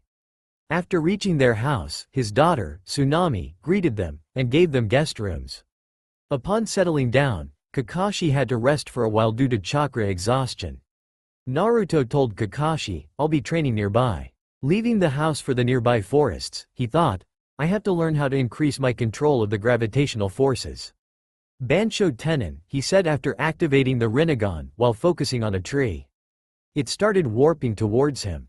Flying towards him, he willed it to stop, but let it float. Shinra Tensai, he muttered, and the trunk flew backwards. He repeated this for 3 hours, until he could pull and push the log without stopping. Bansho Tenin, a nearby tree was sucked towards him, and just before it hit him, Shinra Tensai. The trunk immediately changed course, and flew back to the stump. Deactivating the Rinnegan, he proceeded to practice jutsu. After all, he couldn't focus too much on his Rinnegan. Wait! Now that he thought about it, he could use all the elements. Therefore, he set about learning the basics of his new elements, though he wouldn't be using them as much as the original ones because obviously, he possessed a higher affinity for wind, earth and water.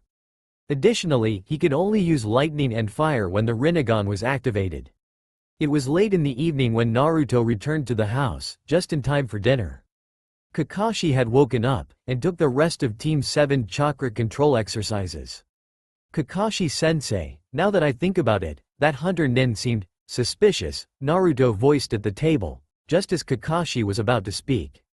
This kid thinks a lot like me, Kakashi thought, then replied, hi. The usual procedure is for the hunter nin to behead the body, burn what's left and leave with the head to collect bounty. In fact, now that I think about it, he only used senbon and those are not enough to kill. So you mean, the hunter nin was his accomplice, and he's still alive? Sakura completed his train of thought. Exactly. We've got 1 week tops to train before another confrontation, Kakashi explained, and after that, the dinner settled into a comfortable silence. Suddenly, Tazuna's grandson, Inari burst into tears. What do you leaf ninja know about suffering?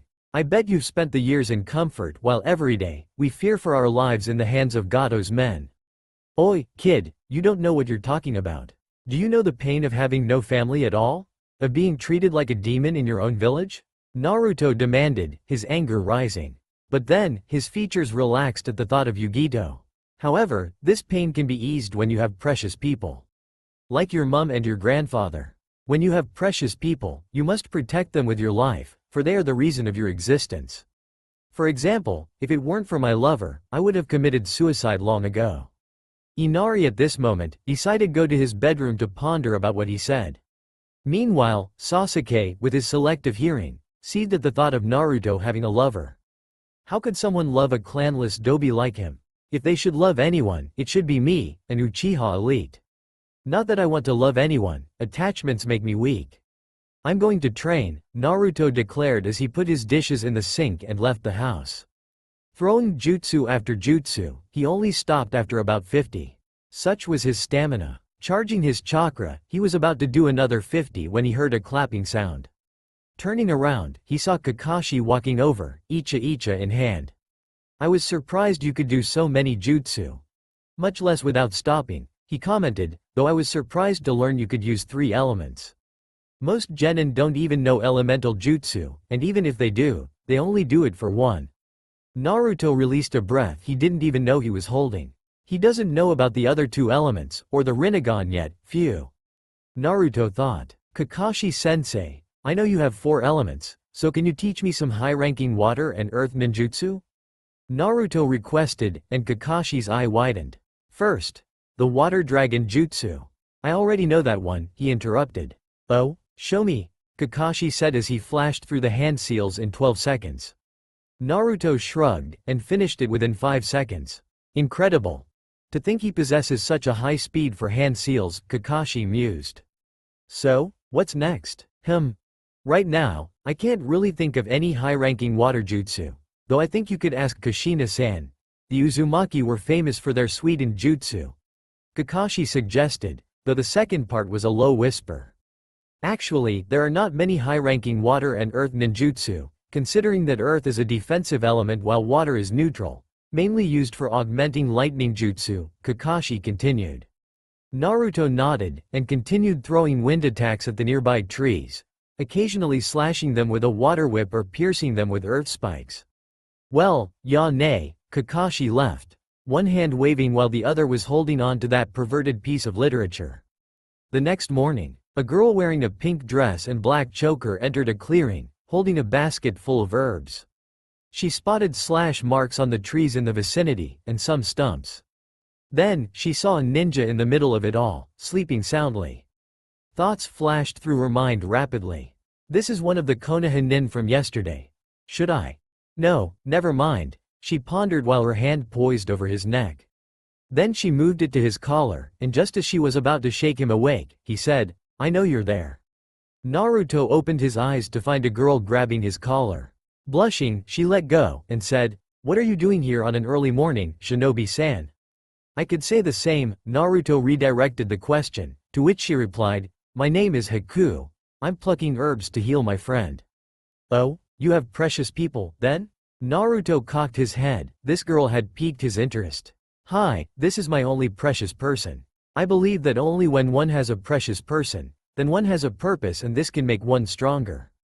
Well said. In fact, we think quite alike. I'm Naruto. It was a pleasure to meet you, Naruto exclaimed, surprised to find that someone else actually shared his mentality. Right, I've to go now, Naruto-san. Till we meet again. And by the way, I'm a boy, he said as he left the clearing. Naruto facepalmed. Haku was a boy, was he gay? He immediately shaked off the thought. He couldn't insult the first person he met who shared his mentality. He was probably just androgynous, right? Naruto's body flickered back to the house. Ohio, he shouted as he entered. After breakfast, he continued training. Back in Konoha, a certain feline kunoichi just entered Naruto's apartment, returning from her mission. A shout ensued as a certain note was read. 1 week later, Tazuna and Team 7 arrived at the bridge, just in time to see all the workers injured and some dead. A thick fog covered the area, but Naruto could tell that it was laced with chakra. Well, if isn't the Konoha brats. Zabuza said while stepping out with his accomplice. You, Kakashi growled, Sakura, you're in charge of the old man. Naruto and Sasuke, you guys are up against the Hunter Nin. I'll take care of Zabuza myself. Let's go. Naruto and Sasuke rushed forward to the Hunter Nin, who began engaging them in taijutsu. He was quick, though he couldn't match Naruto's speed. Flipping back, he formed one-handed hand seals. Kakashi's Sharingan widened. One-handed hand seals? Even he hadn't seen them before. Beware. Hyeten. Makio Hyosho, ice style, demonic ice mirrors. Ice started forming into the shape of a mirror in front of him, and then multiple mirrors started forming, resulting in a house-like shape. In every mirror, there were multiple copies of the Hunter Nin. Or so it seemed to Sasuke, who tried breaking the mirrors and throwing fire jutsu at them, though to no avail. To Naruto, who had activated his Rinnegan, he could track his movements, so he knew that it was only one Hunter Nin, but he was moving so fast that it looked like there were many. The Hunter Nin began firing Senbon at the pair, which Naruto deflected with his kunai. Taju Kage Bunshin no Jutsu. Multiple clones appeared, and they started throwing themselves at the mirror, hoping to catch the Hunter Nin while he was inside one of the mirrors. He threw Senbon at the clones, causing them to dispel while doing the same to Sasuke, seeing as how he couldn't get to Naruto. Although he deflected most of them with a kunai, some made their way to his pressure points, making him collapse into the concrete floor. Naruto growled, Shinra Tensei, he shouted, not bothering to focus on a point but instead pushed the chakra out like a wave. The mirrors simply did not stand a chance against the Rinnegan's prowess. They shattered, leaving the Hunter Nin vulnerable. Not missing his chance, Naruto punched him in the face, sending him flying back 10 meters. The Hunter Nin's mask broke, revealing a very sad Haku to Naruto, who was about to finish him. Why do you serve such a man? Naruto asked, outraged. I'm his tool, because when no one wanted me, he gave me a purpose. But now, I'm a broken tool, so please. I beg you, kill me now. I am no longer of use to my master. Haku explained with a shaky breath. Moments ago, when the mirrors shattered, Kakashi immediately thought, is that the Kyuubi? The seal must be weakening, I need to end this quick. Despite being in his landscape before, he did not know about Naruto's friendship with the Kyuubi. Opening a pocket on his flak jacket, he withdrew a scroll and snapped it open. With one fluid motion, he swiped his thumb under one of the bottomless pockets which held a kunai, drawing blood. He spread the blood in a line along the center of the scroll, and did a pirouette while twirling the scroll. Then sealing the scroll, he placed it between his thumbs and index fingers and formed the hand seals: tiger, snake, dragon, dog. Slamming the scroll on the floor, he shouted, Ninpo. Kachiyose, Doden. Suiga no Jutsu. Ninja art. Summoning, earth style. Fang Pursuit Jutsu. Little lines started coming out from the side of the scroll, and they headed towards Zabuza. When the lines reached his spot, they burst out of the ground in a flurry of smoke, revealing Kakashi's Ninken. They bit Zabuza and held him down. You're the only one who had the privilege of seeing my Sharingan twice, and now, you won't be seeing it again, or anything for that matter, Kakashi said, and knitted his hands into 3 forms: ox, rabbit, monkey. A circle of his chakras started forming around him, and it crackled with lightning. The Raiden chakra began jumping, and they reached Kakashi's hands, creating a ball of lightning chakra. The ball became bigger and bigger, and louder. Sliding his hands down, he shouted, "Reikari, lightning blade." Charging towards Zabuza, his Sharingan spun as his target came closer. Zabuza's heart. It was at this moment that Haku decided, "Wait, don't kill me yet, I still have a final use for my master." Forming an ice mirror below him and one above the spot in front of Zabuza, he dropped in and like a portal, ended up on the other side. By the time Kakashi realized what had transpired, it was too late. The Reikari went straight through Haku's heart, and blood poured onto the floor as his arteries continued pumping, for a while. "Looks like I found a useful tool." Zabuza smiled, satisfied with his sacrifice. "Was it all he ever was to you? A tool?" Naruto raged. A loud clapping sound echoed across the bridge. "Looks like you can't even take down a few shinobi. In fact, you've even been beaten by a few Konoha-nen. That's good anyway, because I never intended to pay you." Zabuza turned back, and saw the man whom he hated the most now, Gato. "Why you?" Zabuza growled, clearly displeased about his betrayal. "Sharingan no Kakashi. For now let's call it a truce, I want to kill this man." Planting a kunai in his mouth, he rushed at Gato and his men. Gato, scared out of his wits, ran to the end of the unfinished bridge, protected by his burly men. "Let's go!" Zabuza shouted and slashed his way through the crowd with his kunai and Kabikari Bocho. Easily decimating the henchmen, he reached Gato despite suffering severe injuries.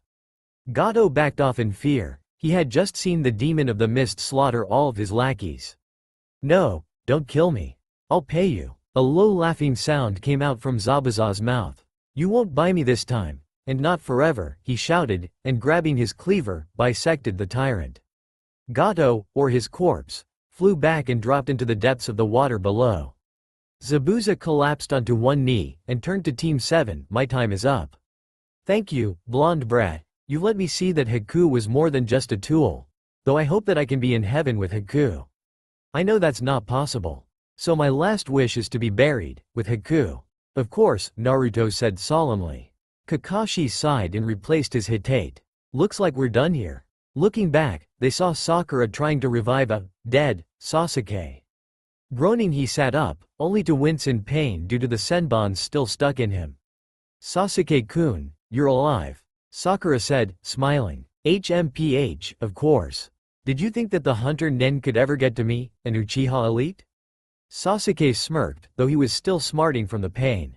"Arrogant prick, he would have killed you if he wanted to, but he was against unnecessary killing. He just put you in a near-death state." Naruto defended his friend after a bit of observation. "Okay, let's head back to the house. After grabbing your stuff, meet me at the doorstep," Kakashi ordered. "Yes sir." Team 7 scattered, and 5 minutes later, they met again. They then proceeded to help out with the building through shadow clones or manual labor. "Bye, Konoha-nen, and thank you for killing the tyrant," Tazuna said, and Tsunami thanked them as well.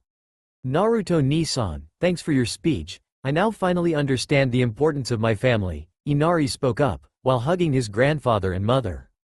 "Wow, didn't think I would get to you that fast," Naruto commented, and with that, they left the house for the bridge, which was completed and about to be named. The whole village was gathered, and they were thinking about what name they should give. "How about the Super Tazuna Bridge?" the bridge builder suggested. Everyone groaned, and the family sweat dropped. Tsunami said, "How about the Great Naruto Bridge?" After a bit of muttering, the village cheered, and displayed their assent. "The Great Naruto Bridge it is," Tazuna announced, and everyone applauded. Naruto gave his famous smile, while Sasuke fumed, as usual. "Great, now he's got a freaking bridge named after him? It should be the ultimate Uchiha bridge. That bastard. Teme, let's leave," Naruto shouted, and sprinted across the bridge to the border of Hai no Kuni. Kakashi was just right behind him, while Sakura was struggling to catch up. Sasuke scowled, and followed suit. 5 hours of travel later, a deadbeat Sakura, seething Sasuke, enthusiastic Naruto and a calm Kakashi arrived at the Konoha gates. The Eternal Guards, as they were dubbed, Azumo and Katetsu cleared them through without much hassle, despite being surprised to learn that it was a C-rank turned a rank mission. Reporting at the Hokage's office, they all greeted, Hokage-sama. Well, except for Naruto, who went with his usual, Hokage Gigi. Report, came the voice of the Sandame, and Kakashi explained everything that had transpired within the time that they were gone from the leaf. I see. So we shall collect payment after they become rich. The Hokage pondered. Okay. All of you can leave except for Naruto. Hi, Hokage-sama. Leaving the blonde, they went out of the door. Nay, Gigi, what did you want? I've heard from Kakashi that there were various miracles happening within the mission, like how he escaped Zabuza's water prison, Hiruzen explained, and he said that he could feel this aura of power from you at that time. So please explain. Shit, Naruto thought, I think I should counter-ask him. Good idea. Tell him that you will only explain after he tells you who your parents are, Kurama suggested. Gigi, I will explain, but first I want you to tell me who my parents were. The Hokage sighed, and replied, I'm afraid I can't tell you, Naruto-kun. Naruto smirked, and why not? I have told you before, your parents had many enemies, it would be unsafe to reveal their identity until you become a chunin. Kage Bunshin no Jutsu. Naruto shouted, and 2 clones burst into existence. Each forming the Ramhan seal, they yelled, Henge. A poof of smoke later, and the smiling visage of Minato and Kushina appeared. The Anbu above the roof were shocked to see their old Hokage, while the Sandame's jaw was trying to keep off the floor. He knew? Hiruzen thought. Gigi, why so surprised? If you studied the seal close enough, you'll realize that it seals part of their souls into me. Come on, I've got something to show you. Placing his hands on the Hokage's shoulders, which caused the Anbu to flinch, he said, clear your mind. Not being the professor for nothing, the Sandame was soon pulled into Naruto's mindscape. He was awed at the sheer amount of effort Naruto put in to make this place. See that house? Let's go to the doorstep, Naruto said, and they both arrived there via Shunshin.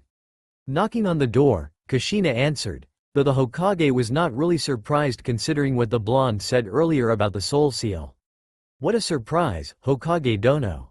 Kushina greeted, and Minato arrived at the door. What are you doing here, Hiruzen Daisensei? Minato asked his predecessor and grandmaster. To-san, I'm showing him around, Naruto said and displayed his Rasengan to the Sandame, who was shocked. Did you say you took 2 days to master the Rasengan? And to think Minato-kun took 3 years to create and master it. To-san was creating it, and no one was there to guide him, unlike me. Naruto tried to reason and push the credit back to his father, who was relieved.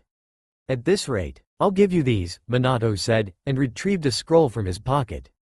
You have to perform a certain set of hand seals with the scroll in order to unseal the contents, so take it as an extra challenge. Taking the scroll from him, Naruto replied, thank you, To-san.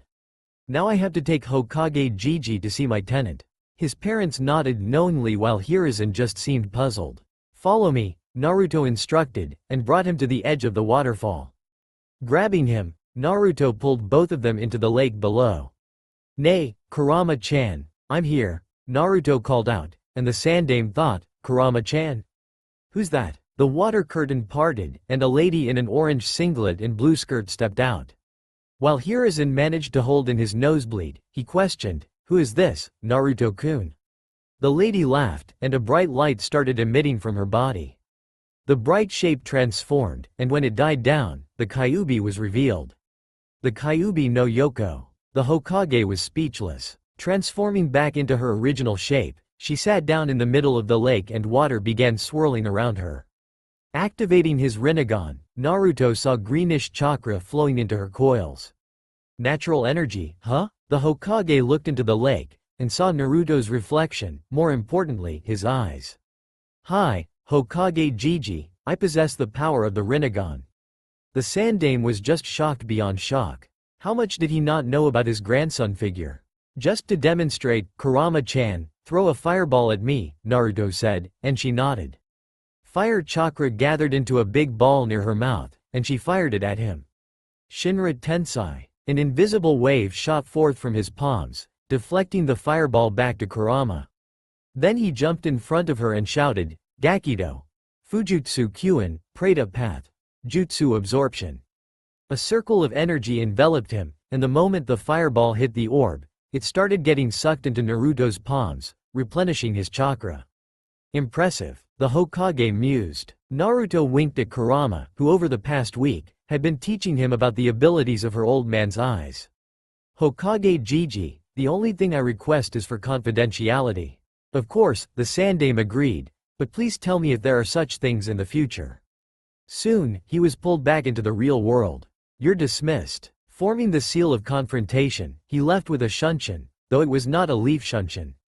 An image of Naruto in a suit of shining gold armor appeared, followed by him with many weapons of all kinds, then him as normal. Next, he transformed into a fox, then him in a very malnourished body, and lastly, as an ethereal figure with a book and brush. With a silverish light, he was gone. Rinne Shunshin. Naruto's voice echoed in the room. Returning home, he opened the fridge for a ramen cup. Just as he was about to put it down on the table, he was tackled to the floor by a crying Yugito. For the next 5 minutes, an intense makeout session ensued. After having to stop for air, Yugito demanded, "I want the details." Now, sighing, Naruto explained the whole mission. C rank turned A rank? I'm glad you're still alive. Yugito shouted. You don't trust your boyfriend's abilities? Naruto asked, giving a mock-hurt expression. They laughed. Alright, I guess you should rest for the afternoon after lunch, Yugito said, making a look that told him that it was an order. After a sumptuous ramen meal, he took a bath. Then sleeping for the next 5 hours, he woke up to a weight on his chest, Yugito's head. Gently replacing her head on the pillow, he decided to leave the house for a training ground. He heard a moaning sound just before leaving by Rinne Shunshin that said, "Pillow, don't go." He smirked. Right, Kurama-chan. Any new abilities you want to teach me? Naruto thought. Hi, I will teach you the yin and yang styles. The yin style is all about creating the form of things. For example, the Nara clan's shadow manipulation is actually a use of yin chakra to create the shadows. In fact, almost all non-elemental jutsus use yin chakra, like genjutsu. Next, as for yang style, it gives forms life and vitality. Basically things like medical ninjutsu require yang chakra to accelerate a cell's healing rate. But when one uses both, and only Rinnegan users can, they can create the yin-yang style, which creates form and gives life to it. There is only one technique in existence, and it is the most powerful tool. The Banbutsu Sozo, or the creation of all things, is a result of breathing life with yang chakra into forms created with yin chakra. Now, you have to note that yin chakra is just a lot of physical energy and a bit of spiritual energy. Meanwhile, yang chakra is vice versa. Try it now, Kurama replied. Naruto began to try molding yin chakra. He forced physical energy into his coils, and then tried adding a bit of spiritual energy. His body tried to put in more spiritual energy to equalize the equation and mold chakra. After all, that was the usual process. But then he endured long enough, and was rewarded with the sight of his body cloaked in black chakra. Let's see, how about creating a bird? He manifested the yin chakra into the shape of a pigeon with the administration of his imagination. The pigeon appeared, color and everything, but it might as well have been a statue. Now, he decided to remove the yin chakra. Alright, let's try yang chakra. Meditating a bit, he placed spiritual energy into his coils. Then placing just a tiny bit of physical energy, he felt the urge to put in more. Gritting his teeth, a cloak of whitish chakra surrounded him. Then he pushed yang chakra into the bird statue. The pigeon came to life and flew away. Okay, so that's it. Kurama said, you've just utilized yin and yang styles. Now, try doing both at once. Naruto grimaced, that had taken a lot out of him. Wait, Kage Bunshin no Jutsu. A clone burst into existence. You make yang chakra, I'll make yin, Naruto ordered. After doing so, he tried putting their hands together. The white and black chakra began joining and forming a gray-colored one. Okay now, a frog. The chakra changed into the shape of said animal, and it hopped away. I did it, Kurama-chan. Naruto exclaimed. The next few hours were spent on basic physical training. Upon returning to the house, Yugito was already up and preparing dinner. When she saw Naruto, she pouted, causing him to almost die from cuteness overload. Dinner's almost ready, Take a shower first, Yugito said, and Naruto complied. When he came out, the table was filled with plates of dishes of all kinds. There was also a candle on the center and the lights were dimmed. Take this as our first date. The dinner carried on in a comfortable silence, and the couple were generally just enjoying the other's presence. Where did you learn to cook like that? My mom. She's dead, Yugito replied sadly. Oh, sorry, Naruto consoled. After finishing dinner, both washed the dishes and retired to bed upon brushing teeth. That was quite the first date, Naruto commented. Yeah, now get your pillow. Yugito shouted playfully. Naruto laughed, and lay down on the bed. She rested her head on his chest, and that's how they remained for the rest of the night. The next day. Morning, beautiful, Naruto greeted as he rose. There was a knock on the door. Answering it, he found Kakashi with a letter in his hand. Meet at Training Ground 7, I've got important news. Naruto asked, what news? Kakashi gave a simple reply, Chunin exams. Okay. Gotta go now, Haim. Chunin exams. Naruto shouted to the bedroom. Kakashi raised an eyebrow. Haim? Naruto and Kakashi body flickered to Training Ground 7, where Sasuke and Sakura were waiting. Alright, as you all now know, I have nominated you people for the Chunin exams. You can choose if you want to go or not, and if you do, report to room 302 at the academy in a week's time at 8 AM sharp. Naruto said, of course I'll go. Sasuke just agreed, he didn't want to still be a genin when Naruto became a Chunin. Sakura, as usual, went with her Sasuke-kun's decision. And so, for the next week, he spent every day deep in training until Yugito called him back to the house. The first 3 days, he sought to perfect his taijutsu style by smoothing out the flaws. The next 2 days, Naruto practiced his ninjutsu and for the last 2, his Rinnegan abilities. It had been a rough week and Team 7 met at Training Ground 7 as planned earlier. Let's go, Naruto shouted, and they jumped through the trees to their old school. After climbing a flight of stairs, they saw a sign proclaiming, room 302. The first number of the room is based on what floor it is on, in this case, the third. We have only climbed 1 flight of stairs. So this must be a genjutsu to weed out the lousier ones. Let me check, Naruto thought as he discreetly activated his Rinnegan with the crowd all focusing on 2 genin blocking the door. The sign spun, and read, room 202. The 2 genin were actually Izumo and Katetsu. Then out of the corner of his eyes, he noticed Sasuke opening his mouth in slow motion. Must be opening his trap about the genjutsu. Need to get him to shut up quickly, Naruto thought. Fuinjutsu. Bunkabe, Fuinjutsu. Sound barrier, he whispered, and through his Rinnegan, witnessed as his chakra surrounded the unsuspecting Sasuke. HMPH. They think they can get us with such a simple genjutsu. My Sharingan can see through their crap. Sasuke yelled, not knowing that only Naruto could hear him. He motioned for the rest of Team 7 to follow him while deactivating his Rinnegan. Neji Hyuga and his team, the weapon specialist Tenten and the youth guy Lee, left with Team 7 as well. Naruto noticed his Byakugan, so he presumed that's how he figured it out. At the 3rd floor, Team 7 was greeted by the sight of Kakashi who smiled, saying, well, I'm glad you all made it. Sakura responded, what did you mean, you all? If any of you were not to enter the exams with your other teammates, you all are barred from entering. Naruto nodded, teamwork. Well, wish you good luck with the first exam, Kakashi said, and disappeared in a poof of smoke. Entering room 302, they noticed the other genin teams already there. When Hinata noticed him, she was shocked at first, thinking him dead. Then she looked down in embarrassment. So you're here, Naruto-koi, Yugito teased, I thought you would never make it. Naruto laughed, Haim, I have no need for the lack of confidence in my abilities. Oh, and by the way, Fuinjutsu Kai. The chakra enveloping Sasuke was removed, and he finally stared at Naruto. Did you just? Yep, Sasuke stared at him. You, Fuinjutsu. Bunkabe, Naruto repeated, and once again Sasuke was falling on deaf ears. Yugito snickered. Meanwhile, Sakura and Ino were bickering over Sasuke.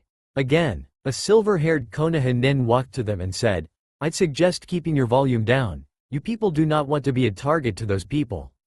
Naruto looked around the room, and indeed, everyone was staring at them.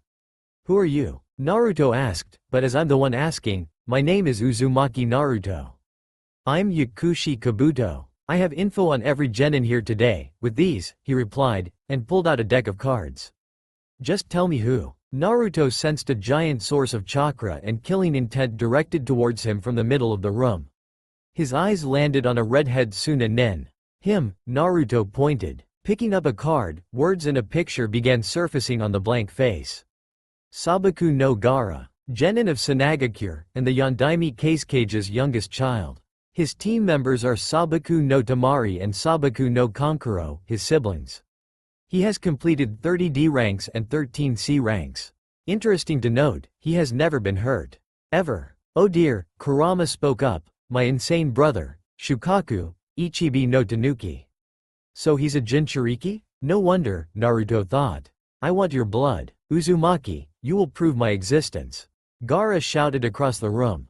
Anyo, Ohio? Naruto replied, causing everyone around him to burst into peals of laughter. Seriously? Good morning? Haha. Kabuto, I want to know about, haha. Uzumaki Naruto, Kiba requested while laughing. Fuinjutsu. Bunkabe, Naruto whispered. Kabuto, I would prefer to keep my information a secret. Looking at him, Kabuto nodded, and replaced the deck in his pocket. Fuinjutsu Kai. Both Sasuke and Kabuto were unmuted, so Kabuto took the chance to speak. This year sees the most number of Konoha teams, but look at the new village, Oto. They probably won't be much. A few Oto nin looked up at him, and charged forth with their weird gauntlets. Suddenly, Kabuto began to clutch his head in pain. What are they doing to him? Wait. Sound. That's why they are called Oto. So their gauntlets produce sound which distorts vision and causes pain, Naruto deduced. He looked at Yugito, and she nodded, probably thinking the same. Alright, maggots, sit down and shut up. The test will begin in a few minutes. A bald man stepped into the room. I'm the proctor for the first test, Ibiki Morino, head of the interrogation and torture department in Konoha. You have 1 hour to finish the written test, after which, the 10th question will be given. As multiple Konoha nin handed out the papers, he continued, cheating will be seriously punished. If you are caught, it's over for you and your team. Okay, now that everyone has the papers, your time begins, now. Naruto flipped the page over, and briefly scanned through the questions. Those questions were meant for Jonin. What the hell were they doing in a Chunin test? Unless, this was a test of information gathering. He smirked, by the looks of it, some people had yet to figure it out. Yugito was already scribbling away. Well, his Heim sure was a smart one. He looked around secretly, and noticed some of the test takers were actually Chunin. He noticed Sasuke with his Sharingan, lamely copying a Chunin's hand motions with his pen.